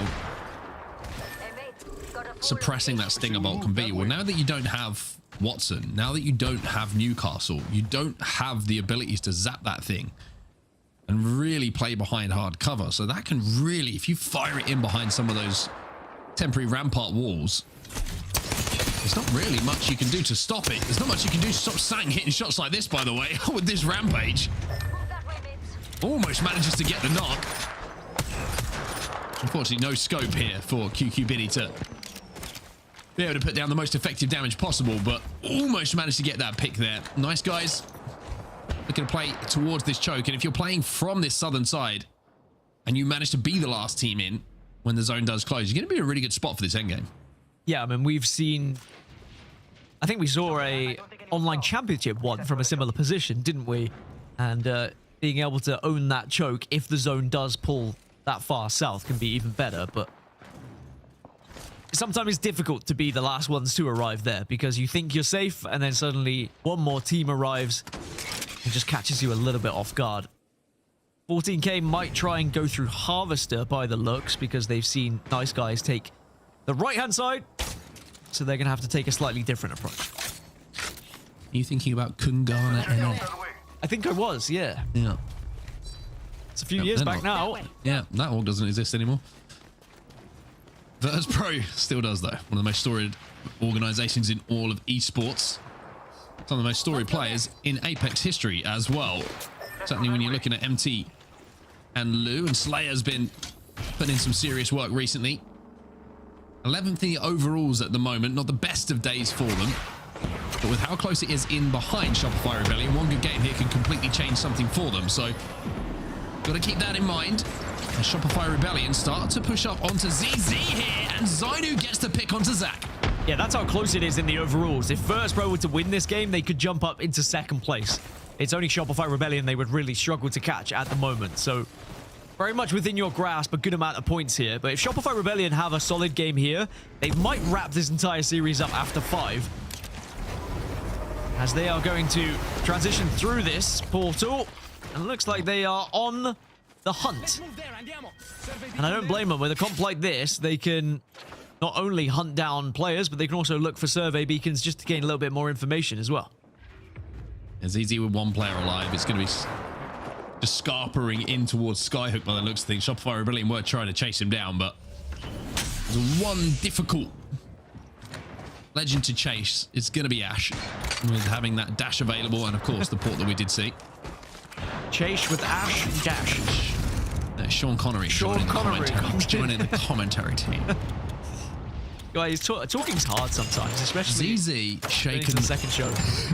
Not stirred. A 14K Resonance. I said they were going to have to take a slightly different angle through Harvester, but they've been greeted by 5-star on the high ground, which might just force 14K back up towards Nice Guys, which would be a nice treat for the Nice Guys. It's a shame because if 14K Resonance, if 5-star weren't there, 14K Resonance would have had the option of going all the way around to the west and then potentially going through the tunnel, which sometimes can be quite an inviting rotation to have because you gain so much cover from the tunnel, but there's often a team in there as well, so you have to be prepared to fight.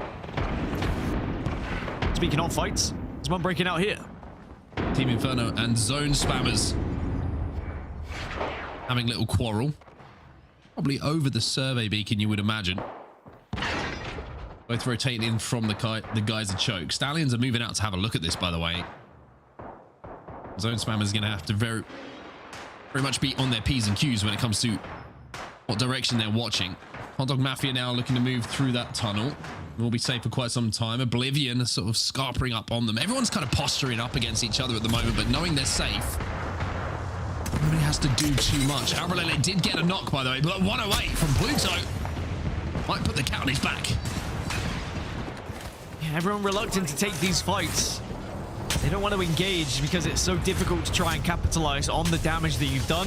Sometimes it even can be difficult to capitalize on a knock that you've got, depending on who's around you and what legends you're going up against as well. But 5-star will retreat slightly towards Vault Tunnel area, and 14K Resonance need to make a decision of which way they want to go. Now, they don't have to make that decision straight away. They can reside just north of Harvester for a little while. As we check in on the western side, ZZ are back up, but they are being pressured by Sentinels. Sentinels just holding that drill tower, making it so difficult to rotate, but Sentinels will have to rotate at some point here. I think the ZZ are just hoping that they go sooner rather than later so that they can fight them while they're in zone. Zach's going to try and scout out using the drone. Gilded overflow here as an amp as well on Ash. He's going to be able to be nice and aggressive. I think playing a lot of Ash myself, overflow certainly the one that you the amp that you want to have on your frag, and just being able to get in, have a quick heal, have that consistent regen on your shields and your health just allows you to be involved in so many more fights. Zone spammers though, Wi-Fi is down, and Sacred and Soviet, they got 28 seconds to figure this one out. It doesn't look fun over on the southeast, does it?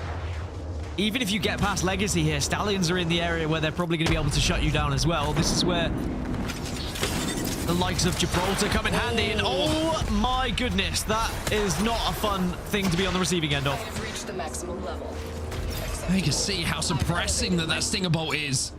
No way for that to be eaten up. No way to really deal with it apart from just running away. And now ZZ are in a pinch. Carter's going to find one onto Guild. ZZ will be eliminated as Hot Dog Mafia move from their tunnel position to just pinch them. And ZZ just had no chance. Even though they got the reset, they just could not fight their way back in. So we lose our first team in this game. Everyone respecting the rest of the lobby here by not being too aggressive, even though we've got some more aggressive compositions than others. Even those aren't needlessly running at fights, and that's because it is so tight in the series standings. Again, outside of Shopify Rebellion, it almost feels like it's anyone's game. Even Legacy Kingdom, who are in 18th place, if they were to win with like 10 plus kills, they would jump up to the top 3. It's kind of mad how close it is. The only team that's really outside of it is Durags and ZZ, and I do feel like I've cursed ZZ because I said they were going to win today and they're in last place and just went out. LeaveNoWitness just got Mythic, and you saw that, which is going to help them, especially with their position in zone, which is one of the stronger ones that we do have available at the moment. There's so many teams inside of Monument and Fragment, but they're all on the northern side of where this zone is going to be pulling. Team Inferno will be the next team to be eliminated here, which takes us down to 18 squads. A couple of those not full either. But Oblivion, we just saw taking that position on the low ground around the magma and the lava. Hot molten magma. They are the only team at the moment who is inside of that zone alongside only TSM. Yeah, there's going to be a few teams that are going to have to make a big decision here. One of them was 14K Resonance, who had to decide if they went east or west. Elsewhere, Hot Dog Mafia had to decide, do they want to take this fight now or later? And the ring kind of forcing the agenda here. Both bubbles go down between Nice Guys and Hot Dog Mafia. All the meanwhile, Virtus.pro are kind of within touching distance of this. And Virtus.pro are creeping up on it. Yeah, they're wrapping behind this. And even though Nice Guys managed to get out of this fight momentarily, there's so many teams in the vicinity who are playing for this position, probably based off of zone 2 or 3 information. With the zone now pulling away, it's become very congested with nobody safe. VP taking a lot of damage themselves. MT has to be careful here. The bubble will go down to keep them alive. Yeah, TSM actually sent a scouting member to go and do a little bit of damage as Nice Guys, well, they don't finish last, but they did finish in 18th position. And sadly, they couldn't survive the push that was happening. Hot Dog Mafia did escape, though, and have managed to get into this next zone. But that zone is going to continue to pull further east over towards the train tracks above the lava.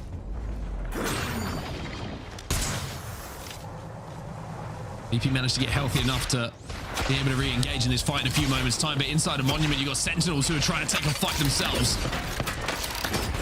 And Fuse for Lota is going to be very, very good for cracking some shields in behind those rampart walls. Has to be careful though, Riley here. Has to get back into position to pop this shield battery.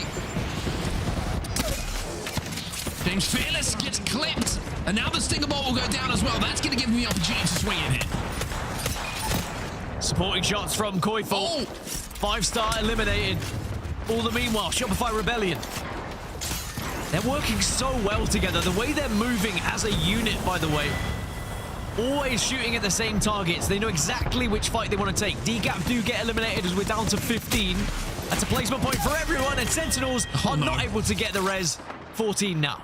Yeah, nothing scarier than crashing down over your teammate, trying to bring him back to his feet, and before you know it, you've got the whole of Shopify Rebellion swinging at you. Numerous teams starting to drop now. Virtus.pro will be the most recent, as Hot Dog Mafia will also not be able to survive to this endgame. 12 squads remaining, becomes 11 squads, as Stallions will fall as well. One team who's managed to work into a great position, by the way, is Falcons. Falcons now control the top of the tracks. That's great. It's a great zone read from Team Falcons. As Shopify Rebellion continue their dominance and their aggression, and this is what this composition was built for. The riot drill and the wrecking ball from Koifel makes that bubble obsolete. Shopify Rebellion pick up more KP here. The Durags are down, and boy, do they look confident. But maybe this is one step too far. Zap the last alive. But is it job done already for Shopify Rebellion? They add more points to create that gap at the top. They'll be on 69. Nice. But now we move on to the teams that are still alive. 14K Resonance are watching over TSM. Team Falcons, you mentioned them. They find themselves within this train car, and they do have a Gibraltar just to protect them. But now LG taking a fight, and they'll take down 100 Thieves. 100 Thieves eliminated. The Exterminators start to live up to their new name. Oblivion trying to survive here. The Wraith portal down to the low ground. Looking for the kidnap, but not going to work this time out. Worth keeping in mind as well, we saw it briefly from the POV of Zero. He has the Kraber, and he's going to hit some bodies. That's a 150. But no knock coming in from the big gun. Falcons just need to do their best at avoiding the sidelines of some of these guns that are raining down on them. You can see the rampart walls just keep getting taken away, but you got to just keep building them back up. There's a Kraber as well, 4-0. And we've seen what we can do, what he can do with it in his hands. You asked me earlier about the best Kraber players in the world, and I said that, you know, Blinks is up there. I do think Zero might be up there as well. Difficult to disagree, especially if he proves you right in the next few moments here. But now, though, it's about low profile. There's 180. More damage stacking up here for Zero. With a PK in the backpack as well. Doesn't matter if it's short range or long range. He's got two of the best guns to deal that damage. TSM surviving inside of this building, but they're going to have to leave now. The walls will come down. And it's going to be a step-by-step process for them to get anywhere near this zone. Panic's going to try and port them to safety. Safety, safe haven, shall they find it? Will they find it? Looks like the answer's going to be no. Duplex falls. 7 now left. 14K Resonance, by the way, have had an absolutely incredible game. From such a difficult position they found themselves in Harvester, they were able to force their way into zone, and they found a lot of kills. As I say that, they do get taken out, but they have done a fantastic job in getting kills on the board, as now we only have 5 squads left here. Sometimes there's nothing you can do. It just happens, everybody. Trust me. 5 squads remaining. The lobby has just sided itself. As Falcons still hold one of the best positions here. On the southern side, Legacy Kingdom, though, are going to look down on a lot of these teams. LeaveNoWitness still alive as well. Oblivion. And the Exterminators. The other teams involved in this endgame. It was the Gibraltar Ultimate coming out of Zero, actually, that did so much damage to TSM as they tried to leave that building. Now, by popping this ALGS, he's going to be 30% away from getting that back and should have it for this final zone. And suddenly just, I was going to say, there was a moment of reloading, a moment of quiet over World's Edge as everyone just added a few more bullets to that gun. And that zone is going to be shifting over to the eastern side of the lava. So Falcons are going to have to move a little bit here along the train tracks, but sadly they're going to be watched by so many other teams here. This is a tough one to call who's actually has the main advantage, but Falcons are moving early. They are creating a portal to try and give themselves the opportunity here, and now the Dark Veil could actually help out Falcons. Yeah, this is based off the back of the knock that came in with that Kraber, and now they're looking to go 3-0 in this fight. Legacy Kingdom get wiped off the back of the initial knock from the Kraber with Zero. Hal goes in from that port, and they take the power position away. They're now set up for success here. Falcons with the best position in this final zone. Yeah, that's a little easier to read now after winning that initial fight. Going to see Oblivion on the low ground that might struggle here, but we do have plenty of Gibby bubbles to try and change things as Zero does get the shot onto Blinkster. You couldn't have written it better. Oh, this Gibby hole's going to go crazy as soon as his bubbles go down. Zero's damage is going to go only one way, and that is towards the skies where these missiles are falling. People still surviving for now, though. Oblivion will be eliminated. What's it going to be? Kraber? PK? Sheila? Zero? Can't connect won't, but Falcons will, and Falcons will win game number 5 here with a beautiful push towards the end game where they secure the power position, and from there, it was all about the gimme-all. And it seems only right, the last time we will see these three players competing together, that they do find a win on this match day. And of course, there is still another match. They might find another one, but it was all about that push. When they saw the opportunity, Falcons took it. They took priority spot. And as I said, it almost felt poetic that Zero took the Kraber shot onto Blinkster after the conversation we were having earlier. But it is a 23-point game for Team Falcons. And shout out Exterminators for putting 17 on the board. And as I was alluding to, 14k resonance, 9 KP. So they have a 12-kill game despite the fact they finished down in 7th. Now we have Rampart being the next legend to be banned. So as far as cover is concerned, you're really starting to run out of options here. And it's going to be tough to navigate one of these end games if there's not a lot of buildings to play. First place for Falcons, a lot of damage coming out of all players. Everybody stepping up to the mark there. And Waltzy putting out 2k damage, considering that he didn't have a Kraber in his hands. That's some big damage coming out of the Aussie. Well, let's have a look at how that affects the series as a whole. Well, Falcons do bridge that gap somewhat here to Shopify Rebellion. It is not impossible. 16 points, or 17 if Shopify Rebellion were to be eliminated early. It's all Falcons would need. It's definitely achievable for Team Falcons to win this series day on what will be the last time we see these three players compete together for now. But Shopify Rebellion, you know, they played a more aggressive comp. We saw it in action. They did put a good amount of points on the board just to keep that gap at least enough to say all we have to do is have a bang average game going into match 6 and they should come out on top. We'll have to see if they can just about wrap things up by getting enough points in this game number 6 to call themselves the winners of this match day. After this break, we'll be back in a few moments' time. Don't go anywhere. The ALGS Pro League will continue.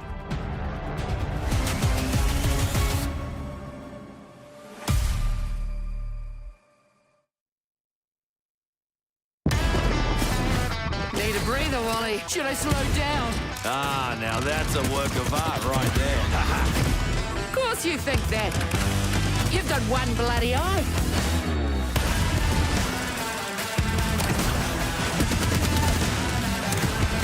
Uh-oh. Just walk it off. Yeah, you'll be all right.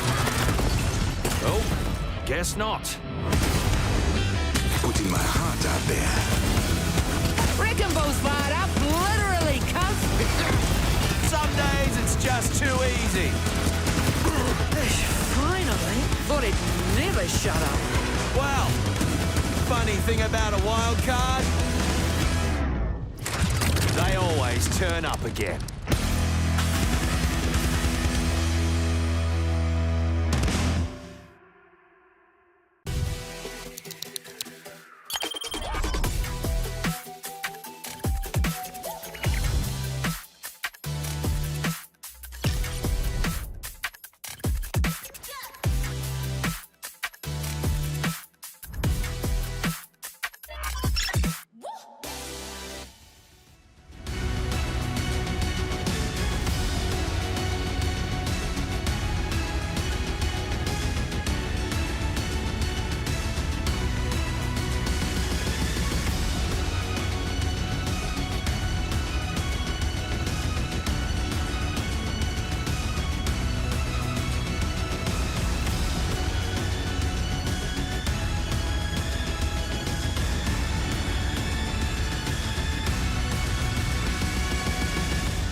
Welcome back, everybody. We hope you enjoyed the break, and we hope you enjoyed game number 5 as well. We've got one more game to get through today before we close out this match day for the Americas. Dan Gaskin, trying not to laugh for some reason. You always look like you're like on the edge of just giggling. I don't know what it is. You always look so mischievous. But it's Falcons with the win in game number 5. What a send-off it would be for these three gentlemen should they go back-to-back here.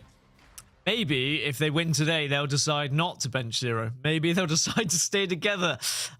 Who knows? You know, maybe this was a ploy all along just to make the team work together a little bit better. That's not true, but I like to create up false stories in my head, and that's probably why I look mischievous all the time, Mark. But match 6 is going to be coming up, but we can look back at, of course, match 5 and how that one went down, because Falcons, they did play it incredibly, actually. They found such a good position in that train car, which was prior to this moment, and also then pushed along the train tracks via a portal from the Wraith to win the fight and gain this position that we see this from.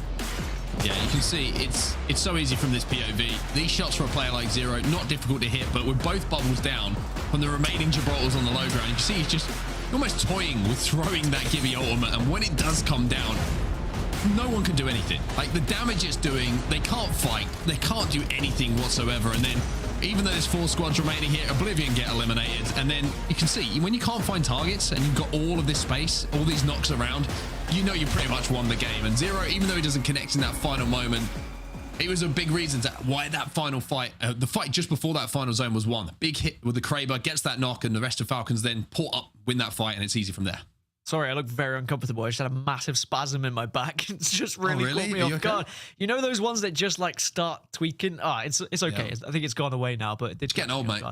I am. Yeah, it's clearly my age showing. But yeah, moving forward, are we going to see Falcons maybe bridge that gap and potentially win this entire thing? It's going to be a little way to go to catch up Shopify Rebellion. They do have, I think I said, a 16-point lead going into this last one, but that isn't unobtainable. We have seen Falcons have games like that, but if Shopify Rebellion, for example, had a 10-point game here, that would mean Falcons would need to get 27 points to win this one, which again, we have seen them do, but less likely to happen. And Shopify Rebellion still the favorites to win this entire match day. And you can see Rampart has been banned, and you mentioned, you know, with Rampart gone, that means a lot of deployable cover is not going to be available for you. It does mean Catalyst is going to come into the mix as your controller legend here, and we probably will see plenty of Gibraltar as well, just so you do have that panic button of just pressing something so that you can survive in the mid game to the late game. Crazy how much the legend meta has changed, and ballistic was like had to be in your composition. It felt like very, very recently. Bloodhound had to be in your composition. Bloodhound had to be. Never forget Seer had to be. Never forget Digiday. Never forget Horizon. Maybe there'll be some Horizon meta around the corner. I'm excited for that when that happens. Big Horizon fan. Some of the glory days. Anyway, we'll have to see if that's going to happen. We've got a long way to go until we get to Japan, of course, but this is all building up to Sapporo, the ALGS Championships, of course. This is where we are finding out who our qualifiers will be, representing their regions when we get to Japan in January. And before we get there, we've got a lot more match days to get through. And before we get there, we've got match number 6. We're going to close this thing out. It's the final game of today for the Americas on Wild's Edge. Falcons with a win in game number 5. Can they close out this historic trio's last game together with another win? So we are going to see 15 Catalysts. We're actually seeing less Gibraltar in this one because of the change, because of the lack of Rampart, the lack of Newcastle. Yes, Gibby is good, but you tend to go for a little bit different of an approach here. You're going to see more Sparrows coming to the equation. You're also going to see a lot of teams going for a slightly more aggressive comp because, again, this is the last game. This is your last chance to get points. So I think a few teams are panicking as well. So we're only seeing 5 Gibbies now, but we are seeing 9 Sparrows, 9 Ash, 8 Wraith, 7 Crypto, 5 Fuse, excuse me. But yeah, Catalyst, the one who is the most prominent. Sentinels and ZZ are fighting already. I was about to say, this happened over at Skyhook, and any gentleman's agreement on where the line is drawn and who's looting what seems to have been disregarded, I think is the best way to put it. And it will be ZZ who get the first knock and the first elimination. Now, they won't be able to completely wipe Sentinels because one player is still over at Trials and one is running towards the Vault Tunnel. So they're completely split at the moment. Zach is trying to find the location of where they are by hitting the survey beacon. But as you can see, Lota is scarpering away, and Sentinels should be somehow or other be able to reset here. I don't know if it was a sign of frustration from ZZ or just well, what have we got to lose moment as they are in last place. Now, I believe ZZ are already qualified for the ALGS Championship, so it's not the end of the world, even if they have a somewhat poor day here. But after such successful days, it does come to a little bit of a surprise that they are down in 20th position. Well, speaking of positions, we're going down to Lava Siphon by the looks of things. for our final game of the day. And that means a fair amount of playable space for these teams when potentially another slow burner into a very exciting end game. I've really enjoyed the games today. I hope that everyone who's watching today feels somewhat similar as well. I feel like we've had some really exciting and also very diverse end games with the way that the games have been won. Obviously, legend composition makes a huge part of that, but it feels like there's been a real kind of IGLing masterclass for the teams who have managed to take those wins away. It feels like that's been the difference a lot of the time. And that's something that I took away from our interview with Hackis back in EMEA earlier today, is that even though this meta is difficult and it isn't loved by everyone, it is rewarding when you win, because you have to go through so much to actually get that victory, especially these IGLs. They have to be so on it and locked in to ensure that they are making the right calls, they are making the right movements, they are getting into the right positions. And sure, it still does come down to hitting your shots in those final moments, but you give yourself such a better percentage chance of winning the game by putting yourself in one of the better spots. Well, shout out to Rambo, by the way. He's taking it all the way back to early days of competitive ALGS right now with the PK longbow combo. Get a wingman. I feel like I'm about to head to swamps. I feel like I'm about to watch Nice Week. That's how long ago it was. Ciao, you. Yeah, that was a time. I remember when we were commentating the B stream when Nice Week was playing. Who would have thought? Now suddenly the B stream becomes Nice Week stream. And of course, yeah, big shout out to Nice Week. We're still here. We're still here. You cannot get rid of us. Sorry, everybody, it's getting late over here. Starting to get slightly delusional. I'd like to say it's getting late for me, but actually it's like perfectly normal time at the moment. It's just closing in on 6 p.m. I'm gonna have a nice dinner afterwards. Anyway, Shopify Rebellion, are they gonna be having a nice dinner themselves after a victory? They are still on the magic number, but I think all they really need is around 6 points, and they should be okay, unless we see an absolute banger from Falcons. But I think Shopify Rebellion know that it is just slow and steady wins the race here. They don't have to do anything too crazy. Still rocking the same composition.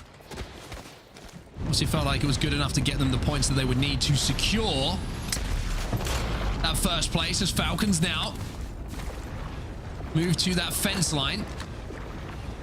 Catwall goes down as well from Imperial House, so it looks like they've had to use a lot of utility and ultimates to force away this team that is on bridge.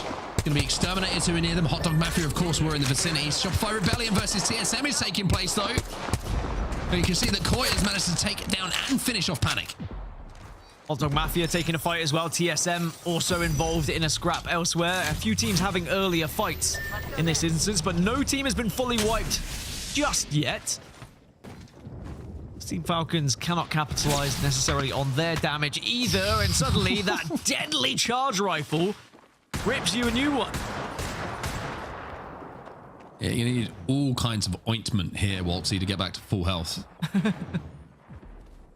I think singes. Maybe as a passing gift, Zero can apply it for you. As now, Sentinels, there is said charge rifle. I will put my hands up, right? And I just want to say, I've never used a charge rifle in this way. Did I get you? I think I got you. That's good. I'm glad. I just can't get the image of Zero applying ointment to Waltzy out of my head right now, I'll be honest with you, but maybe a few weeks ago. Maybe when they're on better terms. Well, Guild at the moment is trying to escape, and he's not going to be able to do so. He might be able to do so. No, Riley will connect with one of those 30-30 shots. And Sentinels will know that a good game here will put them back into contention of like a decent placement after what's felt like a little bit of a lackluster day. And I think there's a lot of teams in this final game who are probably feeling exactly the same, knowing that one game here, and all of a sudden our match day feels pretty good. Yeah, I think a win for a lot of teams can put you into the top 5. Even those that are on the lower half of this leaderboard. So that's why we are going to see a lot of patient play. We're going to see a lot of teams that are reluctant to take too many risks, because even though there are a few teams that are on the Hail Mary, desperate, I need to push, a lot of these teams know with just a normal played game that goes successfully for them, they can find themselves in a great position. Speaking of, sadly, ZZ eliminated, terrible day, and there was a little bit of Deathbox disrespect that followed afterwards. As a big proponent of disrespect in-game, I would like to say that the perfect time to do it is the final game when no one can ever respond. So well played from Sentinels there. No rebuttal. Full marks. Zone spammers, though, having to avoid all sorts of grenades at the moment. There's too many. Oh my goodness. Too many grenades. Someone's playing Fuse and someone's stacking them. Nice guys in the team on the other side. There's another one. Wi-Fi's about to disconnect. Zone spammers will be eliminated. I think I'm going to be having nightmares about those grenades a little bit later on. Zone spammers gone. And I think they'll be having nightmares as well. Shopify Rebellion up to 70 points now. Slowly finding extra points just to get closer to winning this entire day. But Koifo has gone down. I don't know if anyone's there to necessarily capitalize on it. 100 Thieves going to push. Zainu was just taking an angle there just to check that no one was going to be soaring out of that building. But it looks like they might have to play this one as a 2. Here comes 100 Thieves. They're a little bit split here. Koi cannot get back on his feet for now. The cat wall has gone down. Maybe Zainu might be able to find a 1v1 and he wins it against Verholst. The 2v3 turns into a 2v2, which turns into a 1v2, which turns into a 2v3 win for Shopify Rebellion. 100 Thieves get absolutely dumpstered.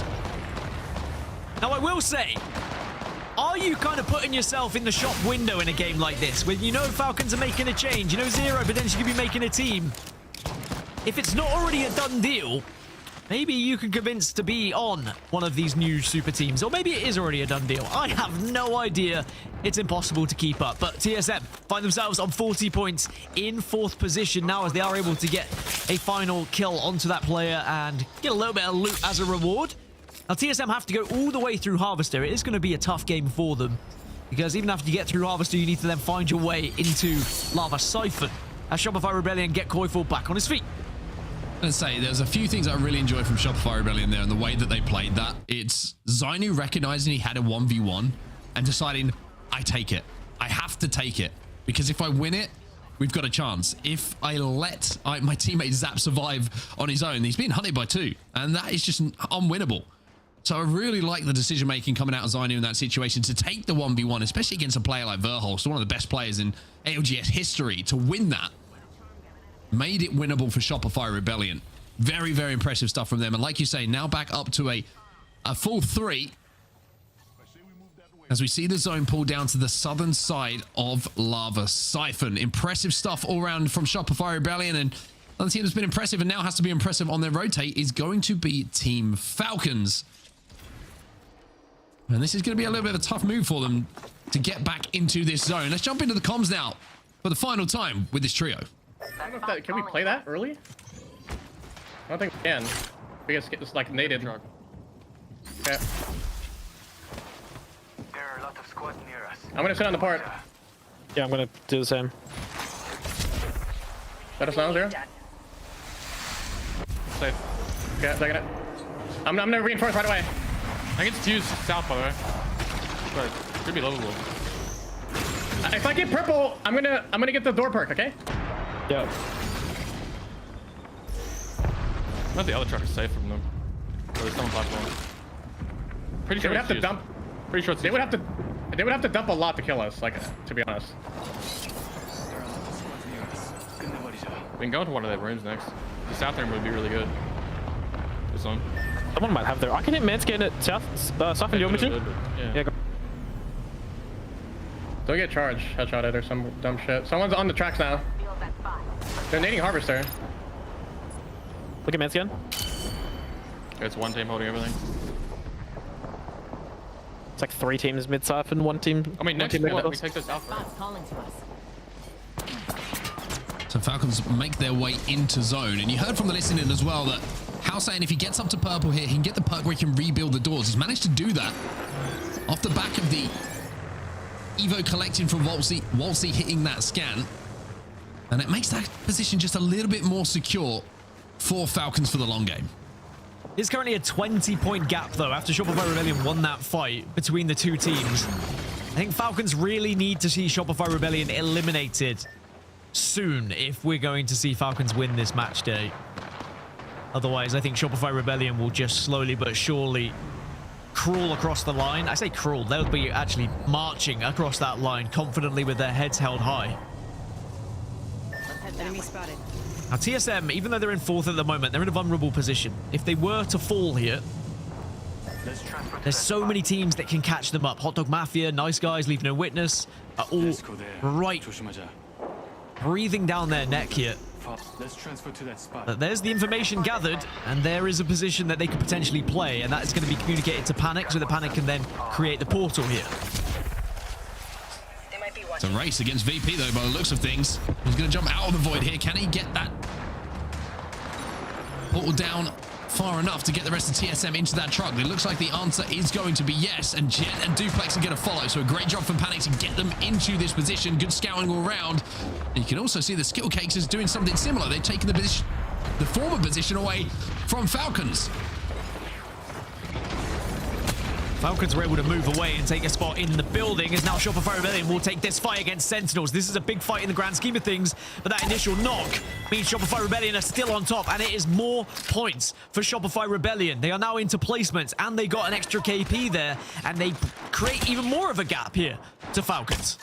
VP eliminated in the meantime. Nice Guys were also a casualty of the lobby.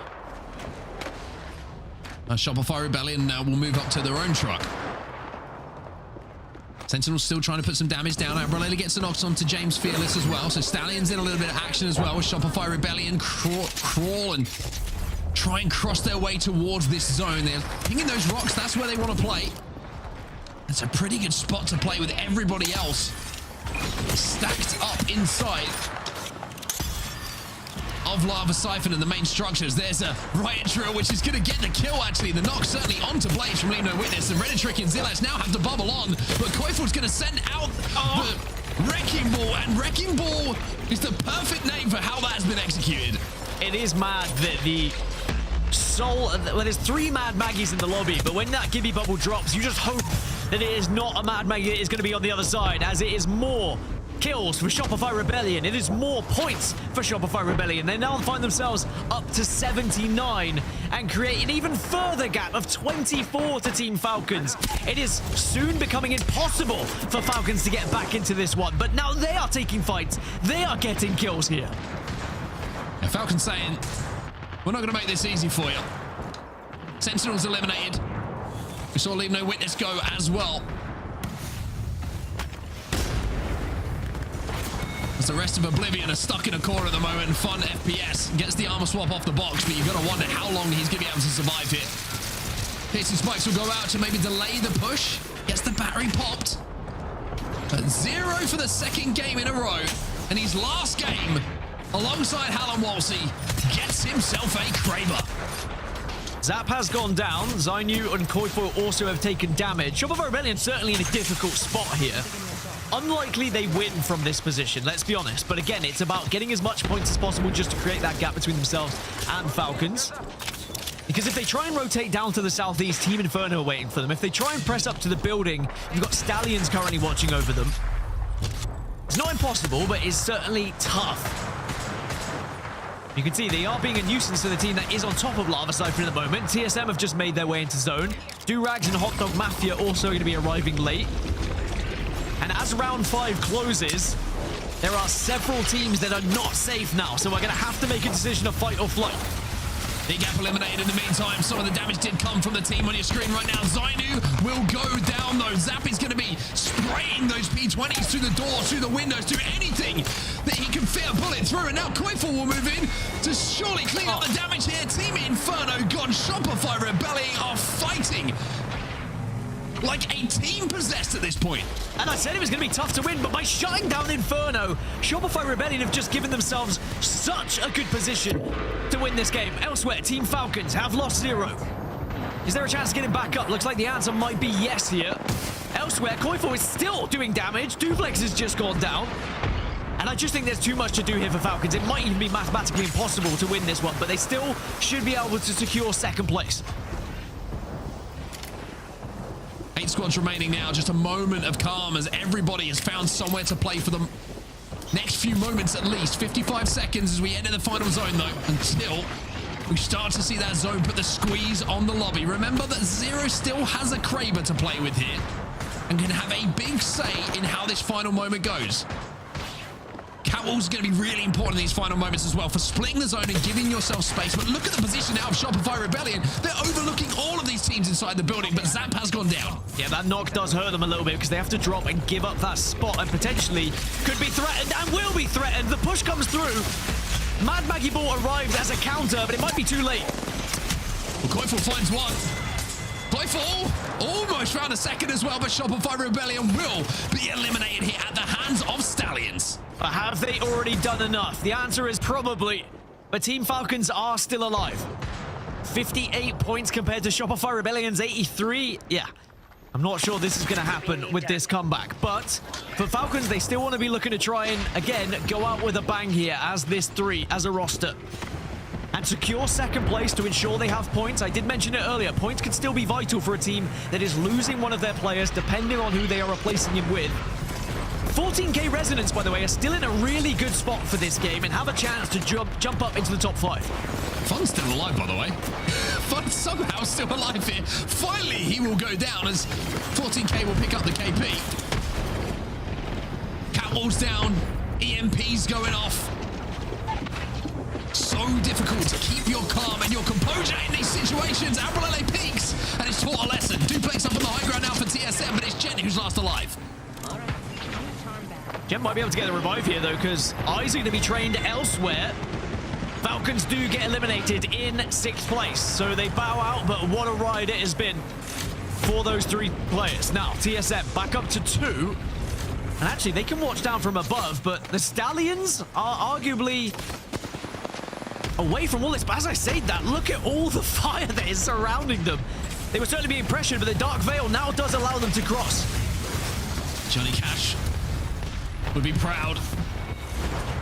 As Stallions try and survive the ring of fire, but TSM now. And Jen sprays with that flatline. It's all up to panic once again here for TSM. Can't make it happen. Into the top 4. Legacy Kingdom disappear. Stallions disappear as well. And now it's going to be 14K Resonance who close the game out and close the day out. Game number 6 belongs to them. 14K Resonance who send themselves up into 3rd place with that win. We knew it was tight. We knew whoever won that game had an opportunity to give themselves big points here in Split 2, and 14K have done just that. A team that have impressed me all day long with their fighting ability and the way they are confident to maneuver through different kind of routes, through very tough terrain, but they come out with a victory here in match 6 as we bring back in Glitter here as what was a very exciting game, but in the end, it is going to be Shopify Rebellion who win this match day.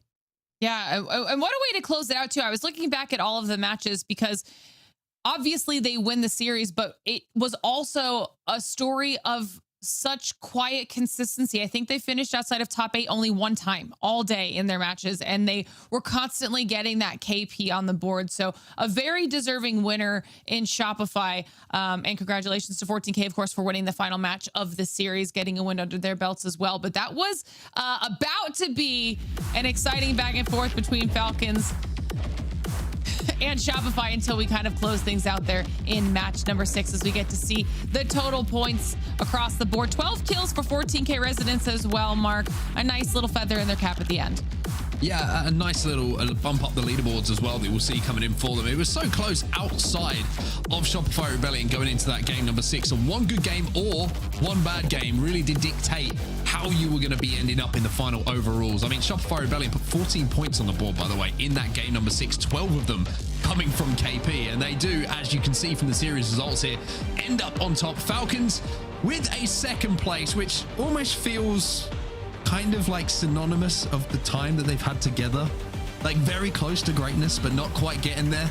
And I think you got to give a shout out to Zero as well. It must be a difficult situation to be in, but coming through, true professional, performing for Falcons in the final opportunity that we'll have to do so. Here we get an opportunity now to take a look at what that did for the overall standings. Shopify up there in 3rd with Pioneers in first. Both of those squads only on 3 series in comparison to ZZ and Falcons 4. So we will continue to see these standings shifting and moving as our teams make their way through the rest of these days in the split here, Dan. It's still really close in that top 10. Yeah, there are a few teams who are starting to drop off, though, in the bottom half of the leaderboard that need to now maybe turn their focus from, oh, let's try and win Pro League to, oh, let's just try and qualify for regional finals so that maybe we can then qualify for champs. Because if you can get to regional finals and win regional finals, then you do secure a ticket there. And it is strange that at the midway point, that focus shifts so heavily because you're in the early games, you're like, yeah, we've got a chance. We could maybe go on to win Pro League. But then suddenly you start to see the biggest teams run away with it. And you're like, all right, let's have a reality check here. Let's just try and get to regional finals first. And then we can maybe get that Cinderella story. Yeah, absolutely. And it'll be interesting to see who is able to do exactly that now that we have officially concluded half of Split 2. Not much time left in the split for these teams. Not many days of competition because don't forget it's the round robin, so they're not playing for all of those games or for those days for everybody at home. So I think things are going to continue to heat up as we make our way through the second half of the split. But it's time for us to talk about the people who did the best so far on the day, because it's time for our Sony InZone kill leader race. And tell me it's an excuse to talk about Koi without telling me it's an excuse to talk about Koi. God. Okay? Because more than double of literally everybody else in today's series, Mark. For a second there, I thought it was going to say effects because I'm so... then I realized we're in Americas, so understandable. But that is quite something. 27 kills. Now that is more than double, and I know Dan's smiling right now because he knows how bad my math is. The next player in the lobby. And I think when you've watched his POV today, and the way that Shopify in general have played, it's not surprising to see it. The amount of KP they put on the board, and I loved watching Koifel as well on Mad Maggie. And I think it's very, very promising if this meta does stay the way with Gibraltar being so heavily involved. How comfortable he looked on that legend. And with the buffs coming next week, I think Koifel might be looking to beat 27 if he gets the opportunity next time we have a match day. I mean, that would be insane. That would be absolutely crazy. And these highlights are a really good example of just how much work Koifel did put in across the entire day. But do want to give a little bit of love to the rest of the squad, because while Koifel might have been at almost 30 kills himself, you still have Zainu and Zap up there, both in 4th and 5th for the kills as well. So today was just such an S-tier performance day for that team in general, man. Yeah, and now I'm gonna throw a can of worms, open a can of worms here. You know, you've got Falcons looking for a new third. You've got Zero looking for potentially 2 more teammates. Shopify Rebellion, are they even still going to be a 3 next week? Or next time we see them? Genuine question, because I have no idea. I hope they are, because I love this team. But when you think about building the best teams around, Koifel and Zainu, some of the best players. Zap, an incredible player as well. There is definitely opportunity for poaching. Now, I have no idea if any of that is even possible. So please don't take that and be like, oh my God, this is happening. But I am going to open a can of worms and start that discussion, because you never know. Conspiracy theories abound now. Look what you've done. Reddit is ready. You've thrown a can of worms, Dan. I have, in your own words. Opened it and lobbed it, and enjoy, feast on it if you eat worms. Okay, well, I'm going to put it out there that Dan's just tired and he doesn't know what he's talking about at the end of a long day. So we'll just have to wait and see when the announcements start coming out after this weekend, because I think this week is when it's going to be happening. And then we know social media will explode with all of that information. For now, let us celebrate the win that is Shopify Rebellion Match Day 5. We've got Luke standing by, the coach, to hang out with us and chat about that absolutely phenomenal performance. Congratulations, Luke, on the team's success here today. Tell me a little bit about what went so right for the trio, because they looked incredible. Okay, so in my opinion, the best teams are those who are equally balanced and are very well disciplined. And Zap is a great fit for us, simply because he has that discipline, and he fits the role that we need pretty much. So it's just practice, and coming in, and it paid off. Unfortunately, we couldn't show it last weekend because Zanyo had PC problems. But now finally we got the opportunity. I want to ask quickly about the Mad Maggie pick, because it's something that seems like the obvious Gibraltar counter pick, right? And I'm sure that's something you've been thinking about and working with. But watching Koi, I haven't seen someone jump on that and look so comfortable and so devastating on a legend so quickly. What did you think about his performance today? Not just on Mad Maggie, but the fact he put up 27 kills, which is more than double anyone else in the lobby. Yeah, so Koi, I think I can't explain Koi personally. I think he's the best. We can go in depth and say, oh yeah, he does it's just Koi. There's not much to it. He's just gonna win every fucking duel he's gonna he's gonna win every duel he's gonna take. It's just how it goes. And like Maggie just puts everyone in such a difficult position to fight back from. So he's just gonna steamroll everyone, and he's just gonna have fun. And as long as he has fun, he's gonna play well. That's all it is, really. Now, obviously, when meta changes come around, as a coach, you've got a responsibility to help guide the team, to help try and make them make picks on legend selection. We are going to have a patch coming this week. I'm sure you've been looking into it. What are your thoughts on it? How do you think the meta is going to develop, and what are you going to be telling the team to do without giving too much away? So, I mean, I don't think it's that big of a giveaway, but like me and Don obviously have been talking about it a lot. We haven't, obviously you need to test it. So we don't have an answer for you. Until we test it, there's not going to be an answer. I can tell you intuitively, the first 3 games are going to look the same. There's not that big a change unless they change the interactions between the characters. In that case, I don't know. But so far, on paper, it looks pretty much the same for the first 3 games.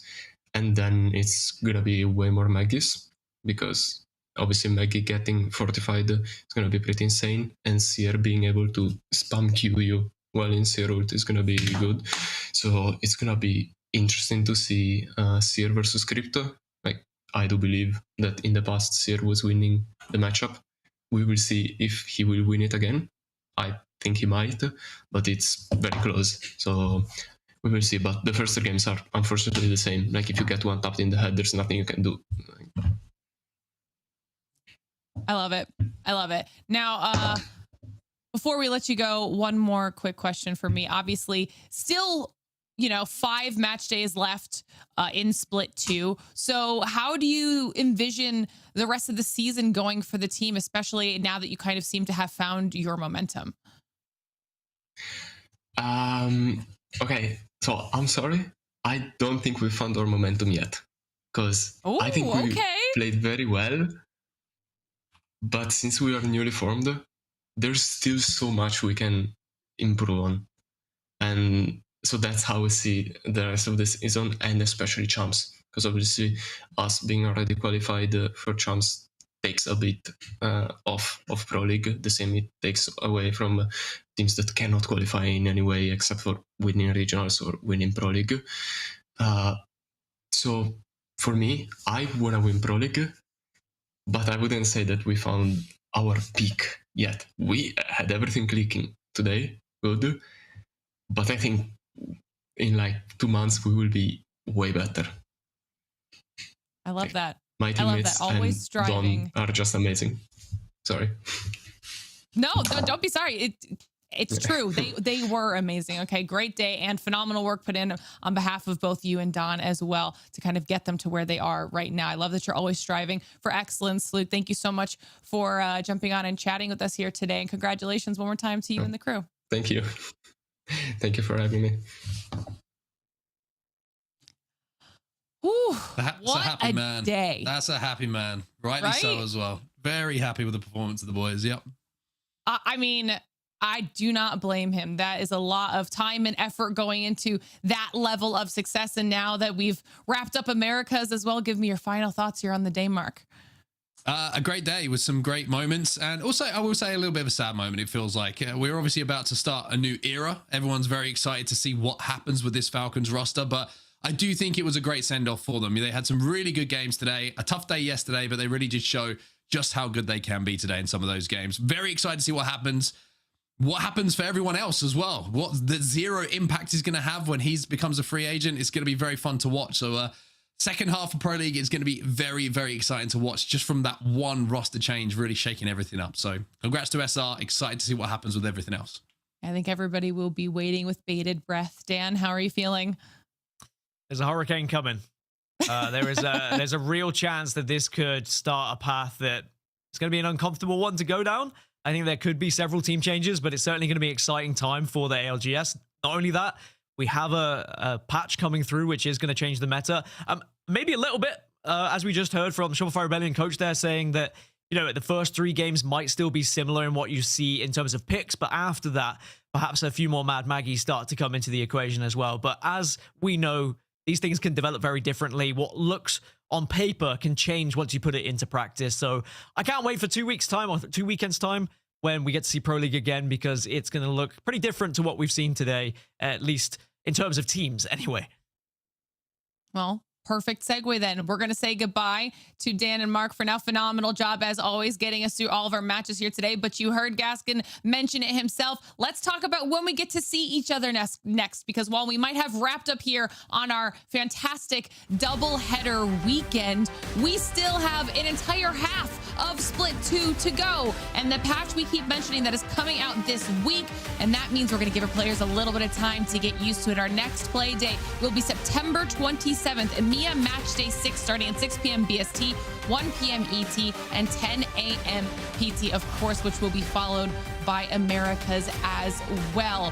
So you'll get a little bit of a mid-season break for now, and then we're going to be coming back better than ever. Of course, as always, if you haven't done so already, follow us on social media, whether that is X, YouTube, TikTok, or Insta, all of those at Play Apex Esports or at Play Apex on Twitch. As long as you're following along on there, you will keep yourself up to date with everything we've got going on, be eligible for some of those giveaways I've been mentioning so far here throughout the day. So that way you won't miss a single thing. In the meantime, go enjoy the rest of your weekend, hop into some games of Apex, and we'll see you all back here in a couple of weeks' time, Legends.